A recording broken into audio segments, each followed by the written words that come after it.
The sound of expensive champagne glasses clinking together filled the grand ballroom of the Harrington estate as Harold Spencer, tech billionaire and one of the world's most eligible bachelors, celebrated his wedding day. His new bride, Victoria Caldwell, a former supermodel turned philanthropist, beamed at his side, her custom-designed Vera Wang dress cascading around her like a waterfall of ivory silk. The wedding was the social event of the year, with over 300 elite guests including celebrities, politicians, and business moguls, all gathered to witness the union of two of New York's most celebrated figures. Mia Morgan stood across the street from the estate, her heart pounding against her ribcage. At 25, her delicate features framed by wavy chestnut hair that fell just past her shoulders, she appeared calm and collected on the outside. But inside, a storm was brewing. The invitation she'd forged was tucked securely in her clutch, along with a folded piece of paper that contained the truth that had kept her awake for months. "Are you sure we should do this?"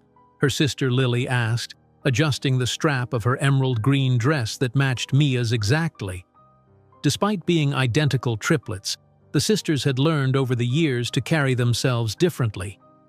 Where Mia's posture spoke of determination, Lily's betrayed her anxiety. "We've been over this 100 times, Mia replied, her eyes never leaving the estate's entrance. "If we don't do it today, we might never get another chance."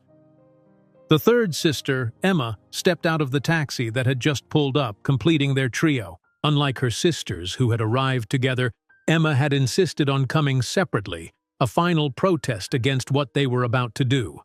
Her reluctance was evident in every movement as she smoothed down her identical emerald dress. "This is insane," Emma whispered as she joined them.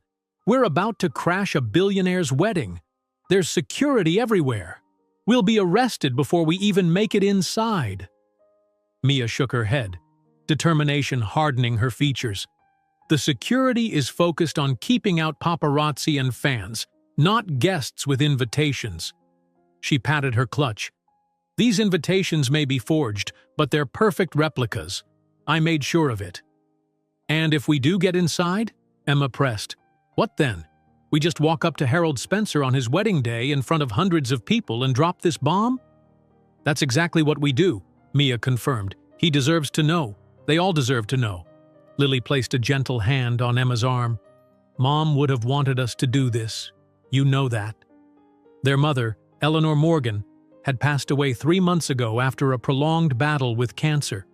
In her final days, delirious with pain and medication, she had revealed a secret she'd kept for over 25 years, a secret that had led the 3 sisters to this moment, standing outside the wedding of a man who had no idea they existed. "Fine," Emma finally conceded. "But if this goes wrong, I'm blaming both of you." The sisters approached the estate's entrance, their identical appearances causing heads to turn. The security guard at the door barely glanced at their invitations before waving them through, more interested in the celebrities arriving behind them in limousines with tinted windows. Inside, the ballroom was a vision of opulence. Crystal chandeliers hung from the ceiling, casting a warm glow over the gathering. Ice sculptures shaped like swans adorned the center of each table, surrounded by arrangements of white roses and orchids. A string quartet played softly in the corner, their music a gentle backdrop to the buzz of conversation. "There he is," Lily murmured, nodding toward the front of the room where Harold Spencer stood chatting with a group of well-wishers. At 50, he was still remarkably handsome, with salt-and-pepper hair and the confident posture of a man who had built an empire from nothing. His new bride stood at his side, her hand possessively linked through his arm. "Wait," Emma urged, grabbing Mia's wrist as she took a step forward. "Let's think about this. Maybe we should approach him privately after the reception." "There won't be a privately today," Mia responded. "He's surrounded by people now, and he will be until they leave for their honeymoon tonight. It's now or never." "Mia's right," Lily agreed, though her voice trembled slightly. "We didn't come this far to back out now." They made their way across the ballroom, drawing curious glances from the guests who noticed the identical triplets in matching dresses. A waiter offered them champagne, which they declined. They needed clear heads for what was to come. Harold Spencer was in the middle of a laugh when he noticed them approaching.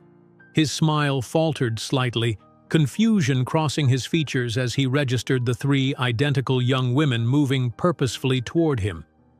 The conversation around him died down as others followed his gaze. Harold Spencer? Mia spoke first, her voice steady despite the rapid beating of her heart. He nodded, curiosity replacing his confusion. Yes. I'm sorry. Have we met? No, Mia replied. We haven't. But we should have. A long time ago. Victoria, the bride, stepped closer to her new husband, a protective gesture that didn't go unnoticed by the sisters. I'm sorry. Who are you? She asked, her tone polite but with an edge of steel beneath it. My name is Mia Morgan, she introduced herself. These are my sisters, Lily and Emma. We're triplets, as you can see. Morgan? Harold repeated, his brow furrowing as if trying to place the name. Our mother was Eleanor Morgan, Lily continued, taking over as Mia's voice threatened to break. She worked for you as a research assistant at Spencer Technologies in 1997. You might remember her. A flash of recognition crossed Harold's face, followed quickly by something else. Alarm. Eleanor? Yes, I remember her. Brilliant mind. She left the company rather suddenly, as I recall. She left because she was pregnant, Emma said, her initial reluctance fading as she confronted the man before them. With triplets. A hush fell over the immediate area as guests sensed the tension unfolding. Victoria's grip on Harold's arm tightened visibly. I'm not sure what you're implying, Harold said, his voice dropping to a near whisper. But this is hardly the time or place for— We're not implying anything, Mia interrupted, reaching into her clutch and pulling out the folded paper. She unfolded it carefully, revealing a DNA test result. We're stating a fact. You are our biological father. The silence that followed was absolute. Even the string quartet seemed to hesitate, their music faltering before continuing with a slightly discordant note. Harold's face drained of color as he stared at the paper Mia held out to him. That's not possible, he stammered, making no move to take the document. It is possible, and it's true, Lily insisted. Our mother never told you because she knew you were engaged to someone else at the time. She didn't want to ruin your life. So she raised us alone, Emma added. Worked 3 jobs to put food on the table while you built your empire, never asked you for a penny.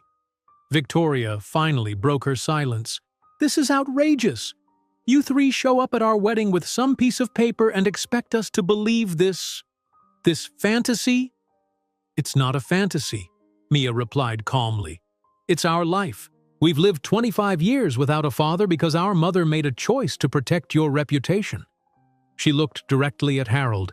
She never stopped loving you, you know, even after all these years. Harold's hand trembled as he finally reached for the DNA test results. His eyes scanned the page, lingering on the percentage that confirmed paternity with near certainty. How did you get my DNA? He asked, his voice barely audible. Mom kept a watch you gave her, Lily explained, with a few of your hairs still tangled in the links. She never could bring herself to throw it away.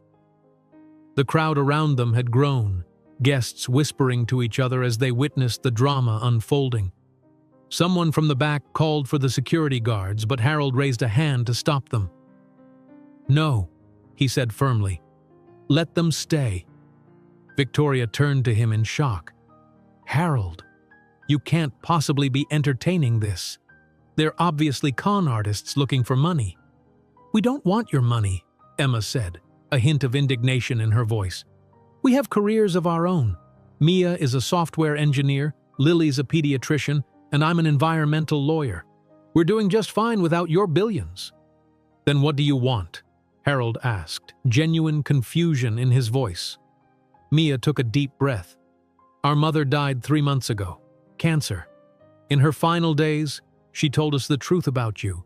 She made us promise to find you, to tell you about us. Not for money or for scandal, but because she thought you deserved to know that you have 3 daughters. Harold's composure cracked at this news. "Eleanor is dead?" he whispered. And for a moment the successful businessman was gone, replaced by a man grieving for someone he had once cared for. "Yes," Lily confirmed gently. "She fought hard, but in the end, it was too much. Her last wish was for us to meet you, just once." The room had fallen completely silent now, hundreds of eyes fixed on the unfolding scene. Victoria had dropped Harold's arm and stepped back slightly, her expression unreadable.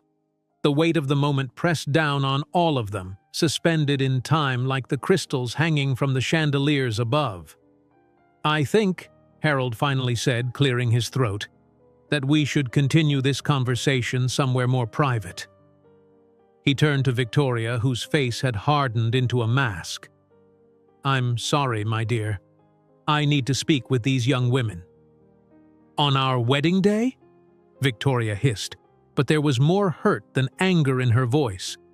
"You're leaving our reception to talk to 3 strangers claiming to be your daughters?" "They're not strangers," Harold replied, looking again at the DNA results in his hand. "At least it appears they're not." He turned to the triplets. "There's a study down the hall. We can talk there." As Harold led the 3 sisters away from the reception, the room erupted in whispers. Victoria stood frozen in place, watching her new husband walk away with 3 young women who shared his eyes, his chin, his walk. Similarities that were suddenly glaringly obvious to everyone in the room. In the study, Harold closed the door behind them, shutting out the noise and chaos they'd left behind. He turned to face his daughters, seeing them clearly for the first time. 3 young women who had his features blended with Eleanor's, standing before him like mirrors to a past he'd tried to forget. "Eleanor never told me," he said finally, his voice thick with emotion.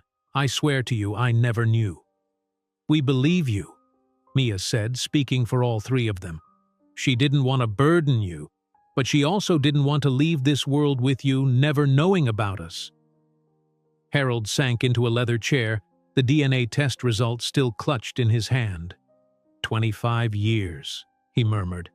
"I've missed 25 years of your lives." "It's not too late," Lily offered hesitantly. If you want to know us now." Harold looked up at the 3 young women standing before him, identical in appearance, but each with her own presence, her own soul. His daughters. The word echoed in his mind, foreign yet somehow right. "Yes," he said finally. "I want to know you. All of you, if you'll let me." Outside the study, the wedding reception continued in disarray, the bride standing alone at the altar of her disrupted fairy tale. Inside, a father and his daughters began the first tentative steps toward bridging a lifetime of absence, unaware that their story was just beginning. Victoria Spencer stood alone at the head table, her wedding dress suddenly feeling too tight, too heavy. The whispers around her had grown into a dull roar as guests speculated about the dramatic confrontation they had just witnessed. Her new husband had been gone for nearly 20 minutes, secluded in his study with 3 young women claiming to be his daughters. Daughters he never knew existed. "Victoria, darling, are you all right?" Her mother appeared at her side, concern etched into her expertly lifted features. "I'm fine, Mother," Victoria replied automatically, though she was anything but. Her perfectly planned wedding day, the culmination of a 2-year courtship with one of the most powerful men in the country, was unraveling before her eyes. "Should I send someone to check on Harold?" her mother persisted, glancing meaningfully toward the door through which Harold had disappeared. Victoria straightened her spine. "No. If my husband wants to spend our wedding reception with 3 strangers, that's his choice. I won't appear desperate by sending someone after him." In the study, time seemed to move differently. Harold sat across from the triplets, trying to process the revelation that had turned his world upside down. He had daughters, 3 of them. With Eleanor Morgan, a woman he'd known briefly but intensely over 2 decades ago. "Tell me about yourselves," he said finally, breaking the silence that had settled over them. "I've missed so much. I want to know everything." The sisters exchanged glances, a silent communication passing between them. "I'll start," Mia offered. "I work as a software engineer at a startup in Boston. Graduated from MIT 3 years ago." "MIT?" Harold couldn't hide his pride. "That's where I went." "We know," Mia nodded. "Mom told us. She said you were brilliant. That's partly why I wanted to go there. To follow in your footsteps, even though I didn't know if I'd ever meet you." Harold felt a pang of regret for all the moments he'd missed. "And you, Lily? Emma?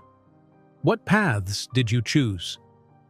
"I'm a pediatrician," Lily said, her voice softer than Mia's but with the same underlying strength. "I work at Boston Children's Hospital. I always loved taking care of people, ever since we were little. And I'm an environmental lawyer," Emma added, "currently working for a non-profit that challenges corporations on their pollution practices." She gave a small, ironic smile. "I've actually argued cases against some of your company's subsidiaries." Harold raised his eyebrows. "Well, that's interesting. I'd like to hear more about those cases sometime." He paused, studying their faces. "You're all so accomplished. Your mother must have been very proud." "She was," Lily confirmed, her eyes glistening with unshed tears. "She worked so hard to give us opportunities, to make sure we could pursue our dreams." "What was she like?" Harold asked, his voice dropping to a near whisper. "Later in life, I mean. We lost touch after she left the company." "She was amazing," Emma said, emotion cracking her normally composed demeanor. "Strong, funny, always putting us first. She worked multiple jobs when we were young to keep us in good schools, never complained even when things were tough." "And she never remarried?" Harold asked. Mia shook her head. "There were a few relationships over the years, but nothing serious. She always said her hands were full enough with 3 daughters." "Did she—" Harold hesitated, unsure if he wanted to know the answer. "Did she ever speak of me? Before the end, I mean." The sisters exchanged another glance. "Sometimes," Lily replied carefully. "She kept a photo of you in her bedside drawer, a newspaper clipping from when you made your first million. She would look at it on our birthdays. She told us you were a good man," Mia added. "Ambitious, but kind. She said you had dreams that were bigger than the life she could offer you." Harold closed his eyes briefly, memories of Eleanor flooding back. Her intelligence, her quiet determination, her gentle humor. She had been an excellent research assistant. But more than that, there had been a connection between them, one he'd been too focused on his career to fully explore. By the time he realized what he might have felt for her, she was gone, having submitted her resignation without explanation. "I wish she had told me," he said, opening his eyes, "about all of you. I would have helped, would have been part of your lives." "Would you?" Emma challenged, her lawyer's instinct for cross-examination surfacing. "You were engaged to someone else when Mom got pregnant. Your career was taking off. Would you really have welcomed a scandal involving a pregnant employee?" Harold considered her words. "I don't know," he admitted honestly. "The man I was then, he might have seen it as a complication, but I'd like to think I would have done the right thing." "It doesn't matter now," Lily interjected, always the peacemaker among the sisters. "Mom made her choice, and she never regretted it. She gave us a good life." A knock at the door interrupted their conversation. Without waiting for a response, Victoria entered, her wedding dress rustling as she moved. Her expression was a careful mask of composure, but her eyes betrayed her anger and hurt. "Harold," she said, her voice clipped. "Our guests are wondering where you've gone. We're supposed to cut the cake in 5 minutes." Harold stood, suddenly remembering that he was in the middle of his wedding reception. "Victoria, I'm sorry, I lost track of time." He turned to the triplets. "I need to go back, but this conversation isn't over. Can we meet again soon?" "Of course," Mia replied, standing along with her sisters. We're staying at the Marquis Hotel downtown until tomorrow." "I'll come by in the morning," Harold promised, then turned to his new wife. "Victoria, these are Mia, Lily, and Emma Morgan, my daughters." Victoria's perfectly made-up face remained impassive. "So I gathered. How convenient that they appeared on our wedding day of all days." "It wasn't about ruining your wedding," Lily quickly assured her. "We tried contacting Harold through his company multiple times over the past months, but our messages never got through. The wedding was our last resort." "Indeed," Victoria said, clearly unconvinced. "Well, your bomb has been dropped. Perhaps now you can allow my husband and me to return to our celebration?" Harold placed a gentle hand on Victoria's arm. "They're not trying to cause trouble, Victoria. They're my family." "Family," Victoria repeated, her composure slipping for just a moment. "You met them 20 minutes ago." "Nevertheless," Harold replied firmly, "they're my daughters, and I intend to get to know them." He turned back to the triplets. "Tomorrow morning, I'll come to your hotel. We have a lot more to talk about." As Harold and Victoria left the study, tension crackling between them, the triplets remained behind, absorbing the impact of what had just occurred. "Well," Emma said once the door closed, "that went better than I expected. I thought we'd be thrown out by security." "He seems genuinely interested in knowing us," Lily observed, her natural optimism surfacing. "That's more than we could have hoped for." Mia, always the most practical of the three, was less convinced. "Let's see if he actually shows up tomorrow. The new wife clearly isn't thrilled about our existence." "Can you blame her?" Emma countered. "We just ruined her wedding day by revealing her new husband has 3 adult children he never knew about. I'd be furious too." As they made their way out of the study, they could hear the reception continuing in the ballroom, music playing, guests chatting, though undoubtedly the main topic of conversation was the dramatic scene they had caused. They slipped out a side entrance, avoiding the crowd and the inevitable stares. Back at their hotel, the triplets sat in Mia's room, still processing the events of the day. They had ordered room service and changed out of their matching emerald dresses into more comfortable clothes, but the adrenaline from their confrontation with Harold still coursed through their veins, making sleep impossible.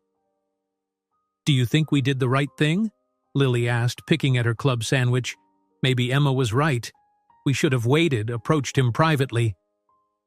"It's done now," Mia said, sipping a glass of red wine. "And honestly, I think it worked out. He listened to us. He wants to see us again."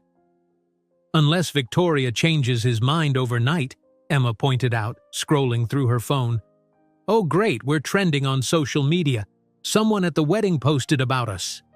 Mia and Lily moved closer to look at Emma's screen. A blurry photo showed the 3 of them confronting Harold with the caption, "Breaking, tech billionaire Harold Spencer, confronted by triplets claiming to be his secret daughters at his wedding." Wedding drama. Billionaire secrets. "Fantastic," Mia groaned. "Now we're a hashtag." "This is going to be a nightmare," Lily worried. "What if reporters start digging into our lives? Into Mom's life?" "We knew this might happen," Mia reminded them. "We discussed it before we decided to go through with this. The truth was always going to come out one way or another." Emma put her phone down with a sigh. "I just hope Harold doesn't think we did this for attention or money. That would destroy any chance of building a relationship with him." "He didn't seem like the type to jump to that conclusion," Lily said thoughtfully. "He seemed genuinely moved when we talked about Mom." "Speaking of Mom," Mia said, reaching for her bag. She pulled out a worn leather journal. "I brought this. I thought we might want to read some of it tonight, to remind ourselves why we're doing this." The journal had belonged to Eleanor, a private diary she had kept for years. After her death, the sisters had discovered it among her belongings, and it had revealed the depth of their mother's feelings for Harold Spencer, a love she had carried silently for 25 years. Lily took the journal, opening it to a page marked with a faded ribbon.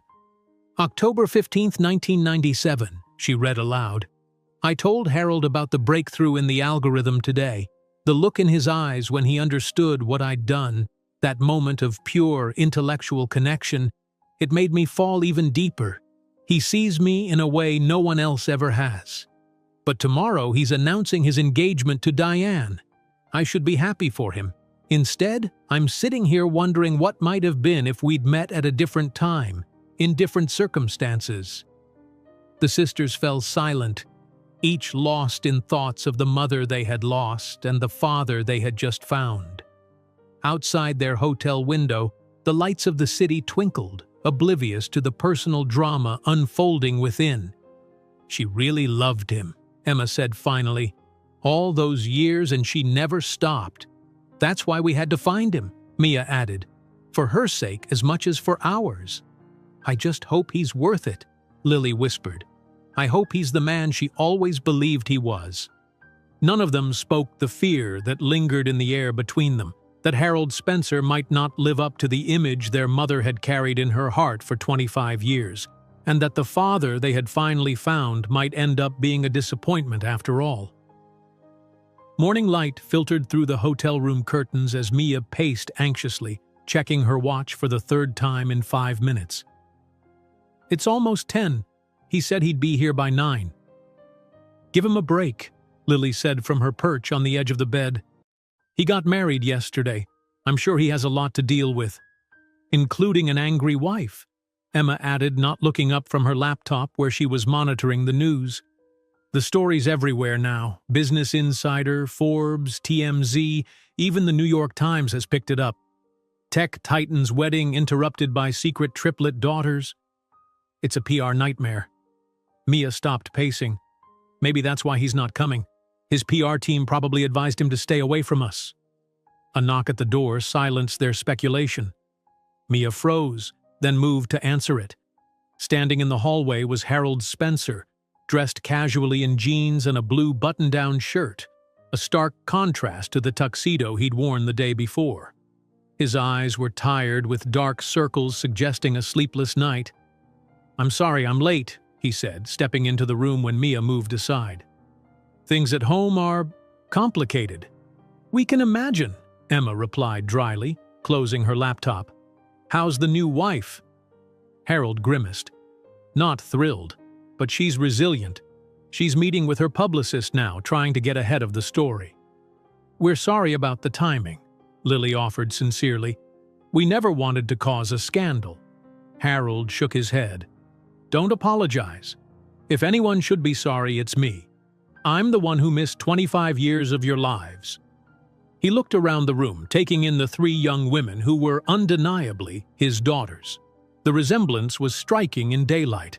They had his eyes, his chin, though their coloring and the shape of their faces was all Eleanor. I brought something, he said, reaching into his pocket. He pulled out a small, worn photograph. I found this last night, going through some old boxes. I couldn't sleep, so I was looking at memories, trying to make sense of everything. He handed the photo to Mia, who studied it with her sisters looking over her shoulders. It showed a much younger Harold and Eleanor standing together in what looked like a lab. Eleanor was laughing at something, her head tilted back, while Harold looked at her with an expression that could only be described as adoration. I remember this day, Harold said softly. We'd been working on a problem for weeks, and Eleanor finally cracked it. One of our colleagues took this photo. I'd forgotten about it until last night. She looks so happy, Lily whispered, her finger tracing her mother's face in the photograph. She was brilliant, Harold continued. One of the smartest people I've ever worked with. She saw solutions where everyone else saw obstacles. He paused, swallowing hard. I should have seen what was right in front of me, but I was so focused on building the company, on the engagement my parents had pushed me into. Why did Mom leave without telling you about us? Emma asked the question that had been haunting all 3 sisters since learning the truth. Harold sank into one of the room's armchairs, running a hand through his salt and pepper hair. I've been asking myself that all night. I can only guess. My engagement to Diane, my first wife, was big news in the tech world back then. Her family had connections, money that my company needed. Eleanor must have seen the announcement and made her decision. But she never even gave you the chance to choose, Mia pointed out, a hint of the anger she'd harbored surfacing. She decided for you. Eleanor was always protective, Harold said. Of others, rarely of herself. She probably thought she was protecting me, my future. He looked up at the triplets. But she was wrong. I would have wanted to know about you. I would have wanted to be part of your lives. You can't know that for sure, Emma challenged, always the most skeptical of the three. The Harold Spencer of today might feel that way, but the ambitious young entrepreneur with everything to lose, he might have made a different choice. Harold didn't flinch from her assessment. You might be right. I was different then, driven, single-minded, but I'd like to think that even then I would have done right by Eleanor and by you three. He leaned forward, his expression serious. But what matters now is what we do going forward. I've missed 25 years, but I don't want to miss any more. If you'll let me, I want to be part of your lives. The triplets exchanged glances, their silent communication at work again. What exactly are you proposing? Mia asked, ever practical. For starters, I'd like to spend time with each of you, get to know you individually as well as together. I want to hear about your childhoods, your interests, your dreams. He hesitated. And if you're open to it, I'd like you to meet my son, your half-brother. William is 22 in his final year at Princeton. You have a son? Lily's eyes widened. We have a brother? Harold nodded. From my first marriage. Diane and I divorced when William was 10. He lives with me when he's not at school. Does he know about us? Emma asked. I called him last night, told him everything. He was shocked, of course, but also curious. He's always wanted siblings. Mia sat on the edge of the bed, processing this new information. This is a lot to take in. Yesterday we were three sisters who had just lost their mother. Today we have a father, a half-brother, and a stepmother who probably hates us. Victoria doesn't hate you, Harold assured them, though his tone lacked conviction. She's just adjusting to the situation. This isn't how she imagined starting our marriage. I can't imagine it is, Lily said sympathetically. We should apologize to her properly. That might be a good start, Harold agreed. But give her some time. Victoria is proud, and she feels blindsided. He stood up, moving to the window to look out at the city below. In the meantime, I'd like to invite you all to dinner tonight, at my home. William is flying in this afternoon specifically to meet you. The sisters exchanged another series of glances, a silent conversation happening in seconds. We'd like that, Mia answered for all of them. What time should we be there? 7 would be perfect. I'll send a car for you. Harold turned back to face them. There's one more thing I wanted to discuss. Your mother's medical bills. I understand from what you said yesterday that her illness was prolonged. It was? Emma confirmed, her lawyer's suspicion evident in her tone. The hospital bills were substantial. We've been managing them, splitting the payments between us. I'd like to take care of that, Harold said firmly. All of it. It's the least I can do. We don't need your money, Mia replied quickly, her pride rising to the surface. We're doing fine on our own. Harold approached her, stopping just short of reaching out to touch her arm, a gesture he seemed to think better of. I know you don't need it. That's clear from the accomplished women you've become. But please let me do this for Eleanor. She raised my children without asking me for a penny. The least I can do is make sure her debts don't burden you. Lily, always the most compassionate of the three, nodded.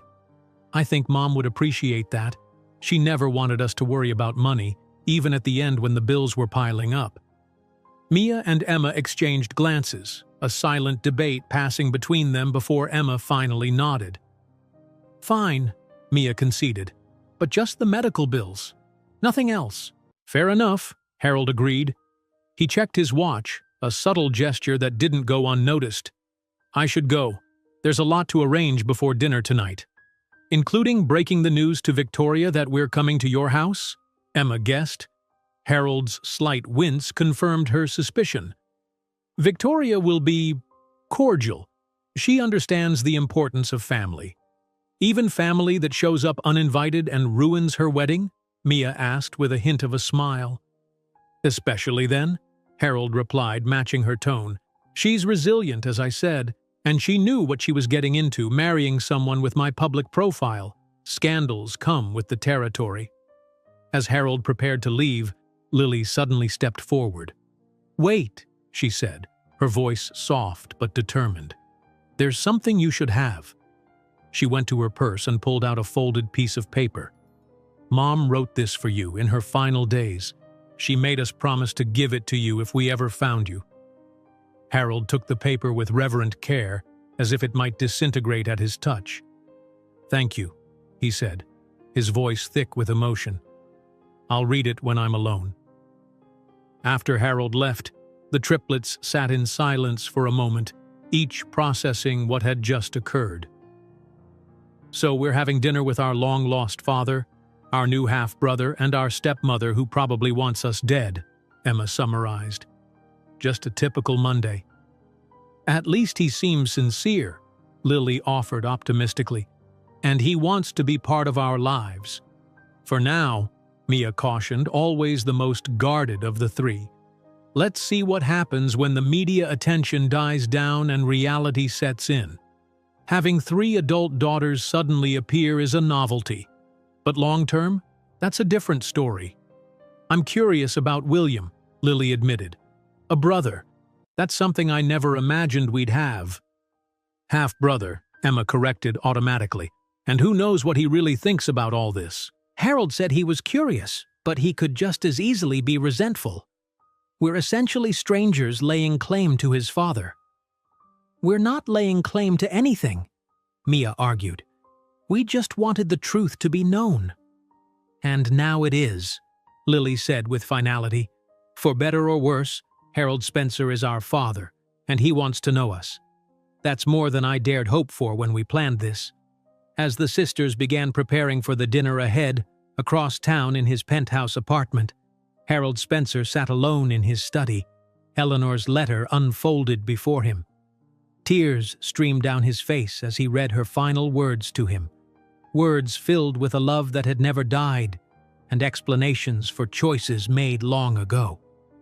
Outside the study door, Victoria paced, her wedding ring still new and strange on her finger, wondering how the perfect life she had planned had gone so spectacularly off course in less than 24 hours. The Spencer mansion stood on a cliff overlooking the Atlantic, a modern masterpiece of glass and steel that seemed to float above the ocean. As the chauffeured car wound its way up the private drive, the triplets sat in silence, each lost in her own thoughts. They had spent the afternoon shopping for appropriate dinner attire, using some of their carefully saved money to purchase outfits that wouldn't look too out of place in a billionaire's home. This is intimidating, Lily admitted, breaking the silence as the mansion came into full view. I knew he was wealthy, but this is another level. Remember, we're not here for his money, Mia said firmly, smoothing down her navy blue dress. We're here to establish a relationship, nothing more. Speak for yourself, Emma joked, trying to lighten the mood. I plan to ask for a yacht. When her sisters shot her alarmed looks, she rolled her eyes. I'm kidding, obviously. The car pulled up to the entrance where Harold was waiting for them. He looked more rested than he had that morning, dressed in casual but clearly expensive clothes. His smile seemed genuine as he opened the car door. Welcome, he said, helping them out one by one. I'm glad you could come. Thank you for having us, Lily replied politely, her eyes darting around the imposing entrance. Harold led them through massive glass doors into a foyer that could have housed their entire Boston apartment.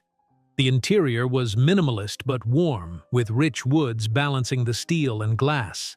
Art pieces that looked museum-worthy adorned the walls. Your home is beautiful, Mia commented, taking it all in. thank you. Victoria has an excellent eye for design, Harold replied, a hint of something, tension perhaps, in his voice when he mentioned his wife. William is waiting in the living room. He's a bit nervous, so go easy on him. They followed Harold through a corridor that opened into a vast living space with floor-to-ceiling windows overlooking the ocean. A young man stood by the windows, hands stuffed into the pockets of his chinos, his posture betraying his anxiety. He turned as they entered, and the resemblance to Harold was immediately apparent, though William was taller, leaner, with a mop of dark hair that fell across his forehead. "William," Harold said, "these are your sisters, Mia, Lily, and Emma." William's eyes widened slightly as he took in the three identical women before him. "Wow," he said, then immediately looked embarrassed. "I mean, hi, it's nice to meet you. Dad told me everything. It's a lot to process, but, well, I've always wanted siblings." "Half-siblings," Emma corrected automatically, then bit her lip when Lily elbowed her. "We're happy to meet you too," Lily said warmly, stepping forward to shake William's hand. Mia and Emma followed suit. "This is surreal," William admitted with a nervous laugh. "Yesterday I was an only child. Today I have 3 older sisters who are triplets. It's like something out of a movie." "Tell me about it," Mia agreed. "Our lives have been pretty surreal since Mom told us about Harold, your dad, 3 months ago." An awkward silence fell, broken by Harold clapping his hands together once. "How about a drink before dinner? Wine? Something stronger?" They all agreed on wine, and Harold poured from a bottle that probably cost more than the sisters made in a month. As they sipped, the initial tension began to ease and they moved to sit in the seating area overlooking the ocean. "So, Princeton?" Emma asked William, making an effort at normal conversation. "What are you studying?" "Computer science and economics," he replied. "I'm hoping to join Dad's company after graduation, though I want to earn my place, not just have it handed to me because of my name." "That's admirable," Mia said sincerely. "I actually work in tech, too. Maybe we can compare notes sometime." William's face lit up. "I'd like that. Dad mentioned you're at a startup in Boston. What kind of work do you do there?" As Mia described her job developing security software, Harold watched the interaction with a mixture of joy and melancholy. These were his children, getting to know each other for the first time. A moment he should have witnessed decades earlier. The sound of heels clicking on marble interrupted their conversation. Victoria entered the room, a vision in a simple but undoubtedly expensive black dress, her blonde hair pulled back in a sleek ponytail. Her smile was professional, the kind she might offer at a business dinner with people she needed to impress but didn't particularly like.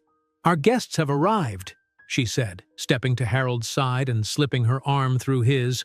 "Welcome to our home." The triplets stood, suddenly awkward again in the presence of the woman whose wedding they had disrupted. "Thank you for having us," Lily said, always the diplomatic one.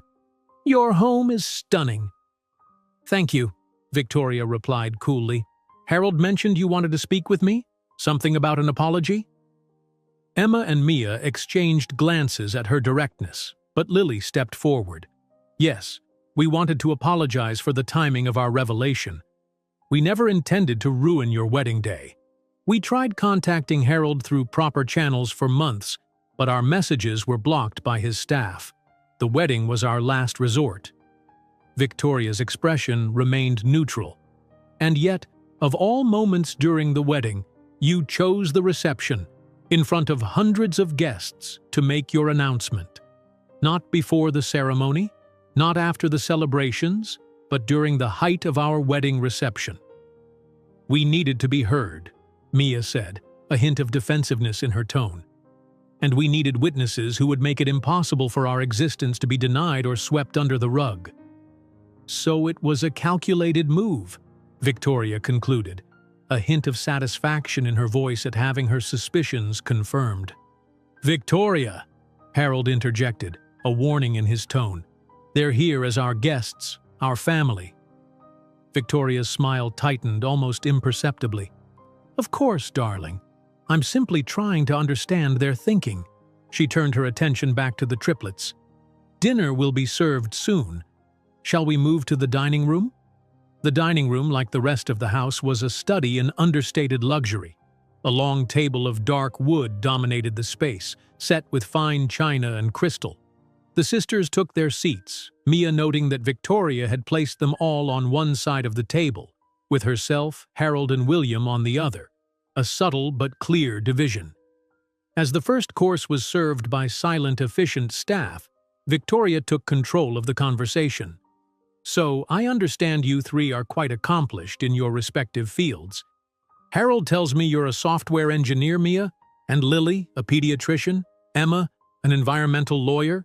Your mother must have been quite remarkable to raise three such successful daughters on her own." "She was," Lily agreed, her voice soft with emotion. "She sacrificed everything for us. And yet she never sought financial support from Harold," Victoria continued, sipping her wine, even though she clearly knew who he was and how successful he'd become. "That's quite unusual, don't you think?" "Mom wasn't interested in money," Emma replied, a defensive edge to her voice. "She wanted us to make our own way in the world, not rely on someone else's success." "A noble sentiment," Victoria agreed, though her tone suggested she found it naive. "And now? Are you interested in Harold's financial support now that your mother is gone?" "Victoria?" Harold said sharply. "That's enough." "It's a fair question," Victoria countered, one I'm sure many people will be asking given the circumstances of their appearance. "We're not here for money," Mia stated firmly, placing her fork down with deliberate care. "We have careers, lives of our own. We came here because our mother's dying wish was for us to know our father and for him to know about us. Nothing more." William, who had been watching the exchange with growing discomfort, suddenly spoke up. "I believe them, Victoria. Not everyone is motivated by money or status." Victoria turned her cool gaze to her stepson. "Of course, William. I'm simply doing what any protective wife would do, ensuring your father isn't being taken advantage of. I'm perfectly capable of making those determinations myself," Harold said, his patience clearly wearing thin. "Now, can we please enjoy our dinner as a family?" The tension eased somewhat as they moved to safer topics. The sisters' childhoods, William's experiences at Princeton, Harold's early career. Victoria said little, observing the growing connection between Harold and his newly discovered children with a careful, calculating eye. When dessert was served, an elaborate confection that none of the sisters could identify but all found delicious, Harold cleared his throat, drawing everyone's attention. "I've been doing a lot of thinking since yesterday," he began, setting down his spoon, "about time lost and how we might make up for it." He looked at each of the triplets in turn. "I want to establish a trust for each of you. Nothing extravagant, but enough to eliminate any student debt you might have. Provide a down payment for a home if you don't already own one, and create a cushion that allows you to pursue your passions without financial constraint." Victoria's spine stiffened visibly, but she remained silent, her expression carefully neutral. "That's not necessary," Mia began, but Harold held up a hand to stop her. "It's not about necessity," he said gently. "It's about what's right. I missed contributing to your upbringing, to your education. This is a small way to make amends for that absence." "What about Mom's medical bills?" Emma asked. "You already offered to cover those this morning." "That's separate," Harold assured her. "Those will be taken care of immediately. The trusts would be for your futures." The sisters exchanged glances, their silent communication working overtime. Finally, Lily spoke for all of them. "We appreciate the offer, truly. But we need time to think about it. This is all happening very quickly." Harold nodded in understanding. "Of course, there's no rush.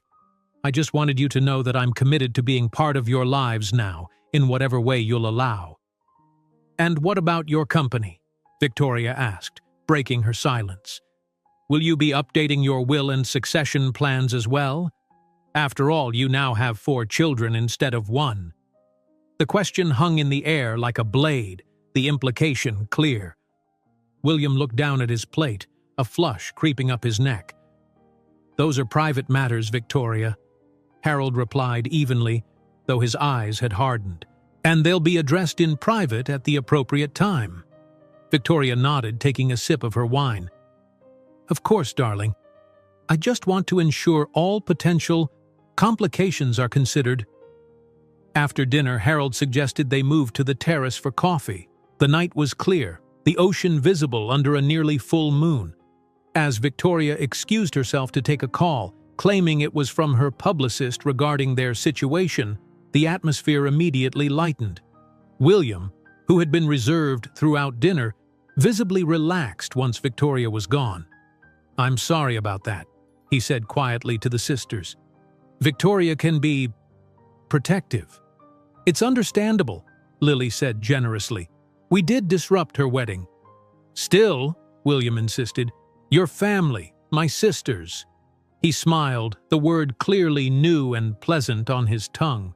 "I've always wanted siblings to share things with. The Spencer name can be isolating." As William and the triplets began to talk more freely, Harold watched from a few feet away, his expression a mixture of joy and regret. The children he'd never known he had were bonding with the son he'd raised, creating connections that should have existed for decades. And in that moment, as the ocean breeze carried the sound of their laughter, he made a silent vow to Eleanor that he would protect these bonds, no matter the cost. The morning after their dinner at the Spencer mansion, the triplets woke to a reality they were still struggling to comprehend. Their hotel suite, luxurious by their standards just days before, now seemed modest in comparison to the opulence they had witnessed the night before. But it wasn't the material contrast that occupied their thoughts as they shared breakfast on the small balcony overlooking the city. "William seems nice," Lily said, breaking the contemplative silence. "I wasn't expecting that. I thought he might resent us." "He's young," Emma replied, stirring her coffee thoughtfully. 22 is still idealistic. Give him time to realize we might threaten his inheritance." "Not everyone is as cynical as you, Em," Mia countered. "Maybe he genuinely wants siblings. Being an only child can be lonely, especially in that kind of lifestyle." Emma raised an eyebrow. "And how would you know? We've always had each other." Before Mia could respond, her phone buzzed with a text. She checked it, then looked up at her sisters. "It's from Harold. He wants to meet me for lunch. Just me." "Divide and conquer," Emma murmured, though there was less suspicion in her tone than there might have been before last night's dinner. "Or maybe he wants to get to know us individually," Lily suggested. "It makes sense. We're different people, even if we look the same." Mia typed a quick response, agreeing to meet Harold at the restaurant he suggested. "What will you two do while I'm gone?" "I actually got a text from William," Lily admitted with a small smile. "He asked if I wanted to see his photography exhibit at a downtown gallery. Apparently it's his passion outside of computers and economics." Emma looked between her sisters, feeling suddenly excluded. "Great! While you two are bonding with your new family, I'll just hang out here alone." "Actually," Lily began hesitantly, "William mentioned that Victoria wanted to speak with you. Privately." Emma nearly choked on her coffee. "Victoria? Why me?" "According to William, she was impressed by your directness at dinner. She said you remind her of herself when she was younger." "That's disturbing," Emma replied, though curiosity flickered in her eyes. "Did she say what she wants to talk about?" Lily shook her head. "No, but William gave me her private number if you want to reach out." Emma took the napkin where Lily had scribbled the number, staring at it thoughtfully. "Maybe I will. Know thy enemy, right?" 3 hours later, Mia sat across from Harold in a quiet corner of an upscale restaurant, feeling both out of place in her simple dress and strangely at ease with the man she now knew to be her father. They had covered the basics during the first course: how the sisters had grown up, their education, Mia's early interest in computers that had led to her career in cybersecurity. "You really are like me," Harold said, studying her with a mixture of wonder and sadness. Eleanor used to say I could lose myself in code for days, emerging only when I'd solved whatever problem was obsessing me. Mom used to say the same about me, Mia admitted. She'd leave sandwiches outside my door during high school when I was working on a project. Harold smiled, though pain flickered behind his eyes. I've been reading about your work. The encryption algorithm you developed for your company is impressive. Innovative. Mia couldn't hide her surprise. You researched me? All three of you, Harold confirmed. After you left last night, I couldn't sleep. I wanted to know everything about you to make up for lost time. And what did you learn? Mia asked, curious about what digital footprint her life had left. That you're brilliant, dedicated, and fiercely protective of your sisters. That you took the lead in caring for your mother during her illness while maintaining your career. That you've turned down more lucrative positions at larger companies because you believe in the mission of your current startup. Harold leaned forward. In short, I learned that Eleanor raised an extraordinary woman. 3 of them, in fact. Mia felt a flush of pleasure at his words, though she tried to remain objective. You make it sound more impressive than it is. We did what anyone would do. No, Harold said firmly. Not everyone would have handled what you've been through with such grace and determination. I'm proud of you, Mia. I hope you'll allow me to say that, even though I had no part in shaping the woman you've become. Something in his sincerity broke through a wall Mia hadn't realized she'd built. Thank you, she said softly. That means more than I expected it to. Harold seemed to make a decision then, reaching into his jacket pocket. I'd like to show you something. He pulled out Eleanor's letter, now carefully refolded. This is what your mother wrote to me before she died. I think you should read it. Mia took the letter with trembling fingers. Are you sure? It was meant for you. I'm sure, Harold nodded. Eleanor would want you to understand why she made the choices she did. Mia unfolded the paper, recognizing her mother's handwriting immediately, once elegant but made shaky by illness in her final days. Harold, if you're reading this, our daughters have found you. I've asked them to seek you out if I don't survive this illness, though I confess I've struggled with that decision. For 25 years, I've kept them from you. A choice I made believing it was best for everyone, especially you. When I discovered I was pregnant, your engagement to Diane had just been announced.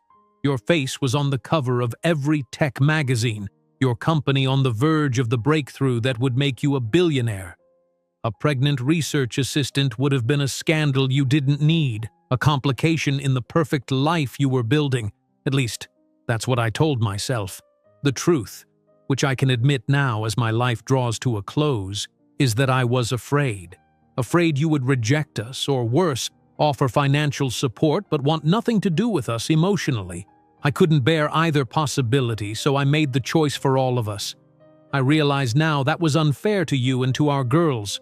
They deserved to know their father, and you deserved to know them. They are extraordinary, Harold, brilliant, compassionate, strong in ways I never had to be. Mia, with her sharp mind and protective nature, Lily, with her infinite capacity for empathy, Emma, with her fierce sense of justice.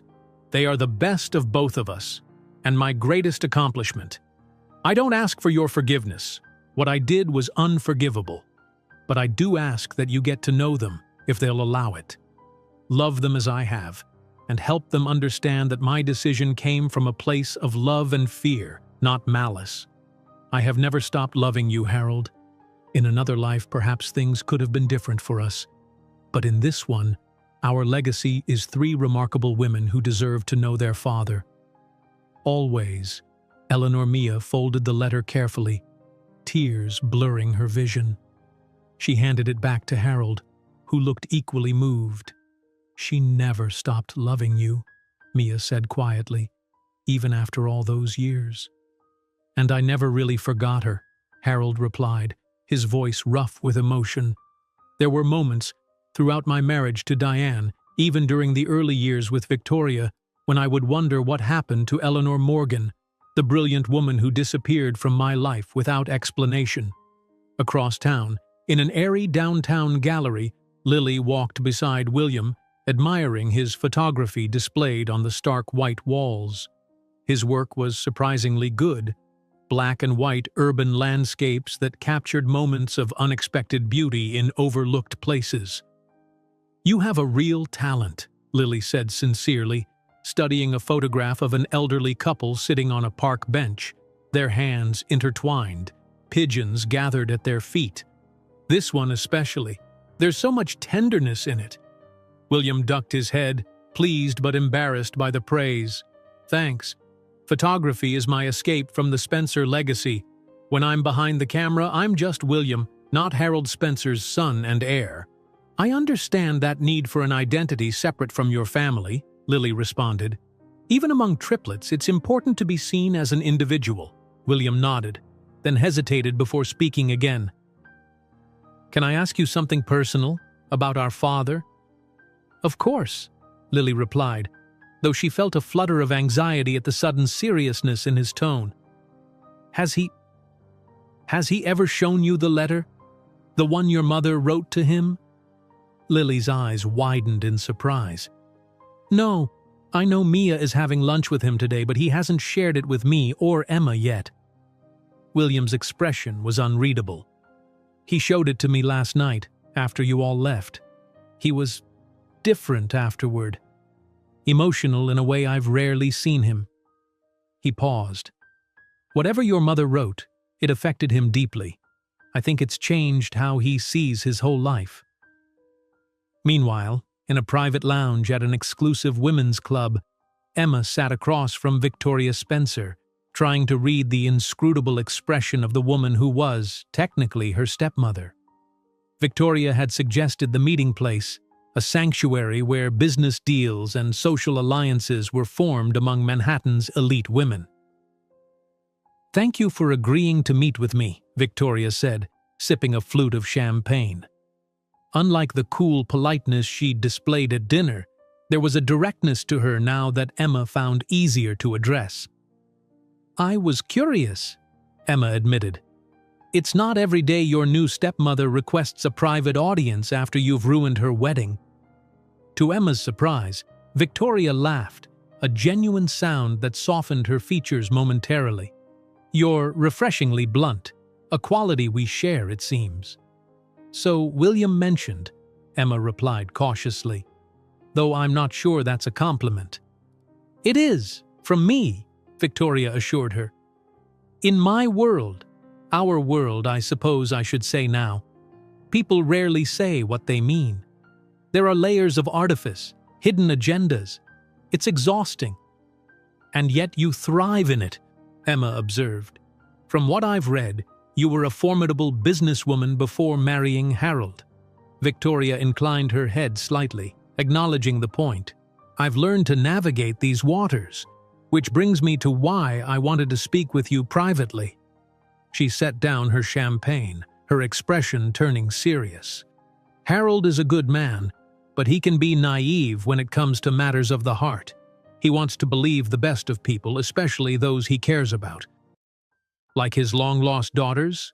Emma guessed, her guard rising.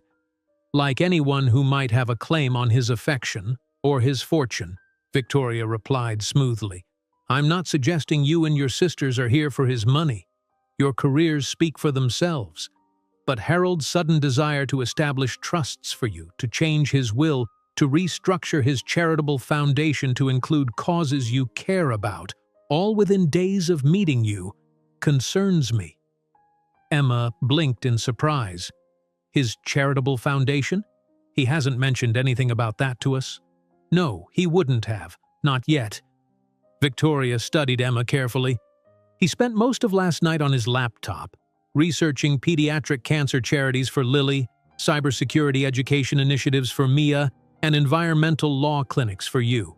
He's planning to announce major donations to each at the gala next week." "Gala?" Emma repeated, feeling increasingly out of her depth. "The annual Spencer Foundation Gala, one of the biggest charity events of the season." Victoria sipped her champagne again. Harold wants to introduce you three publicly as his daughters, to all of New York society, to his business associates, to everyone who matters in our world." Emma's revelation about the gala sent ripples through the Triplets' quiet hotel suite that evening. Gathered around the small dining table with takeout containers between them, they shared what they'd learned during their separate meetings. "A gala?" Mia repeated, setting down her chopsticks. "He wants to introduce us to everyone. Make it official." "That's what Victoria said," Emma confirmed.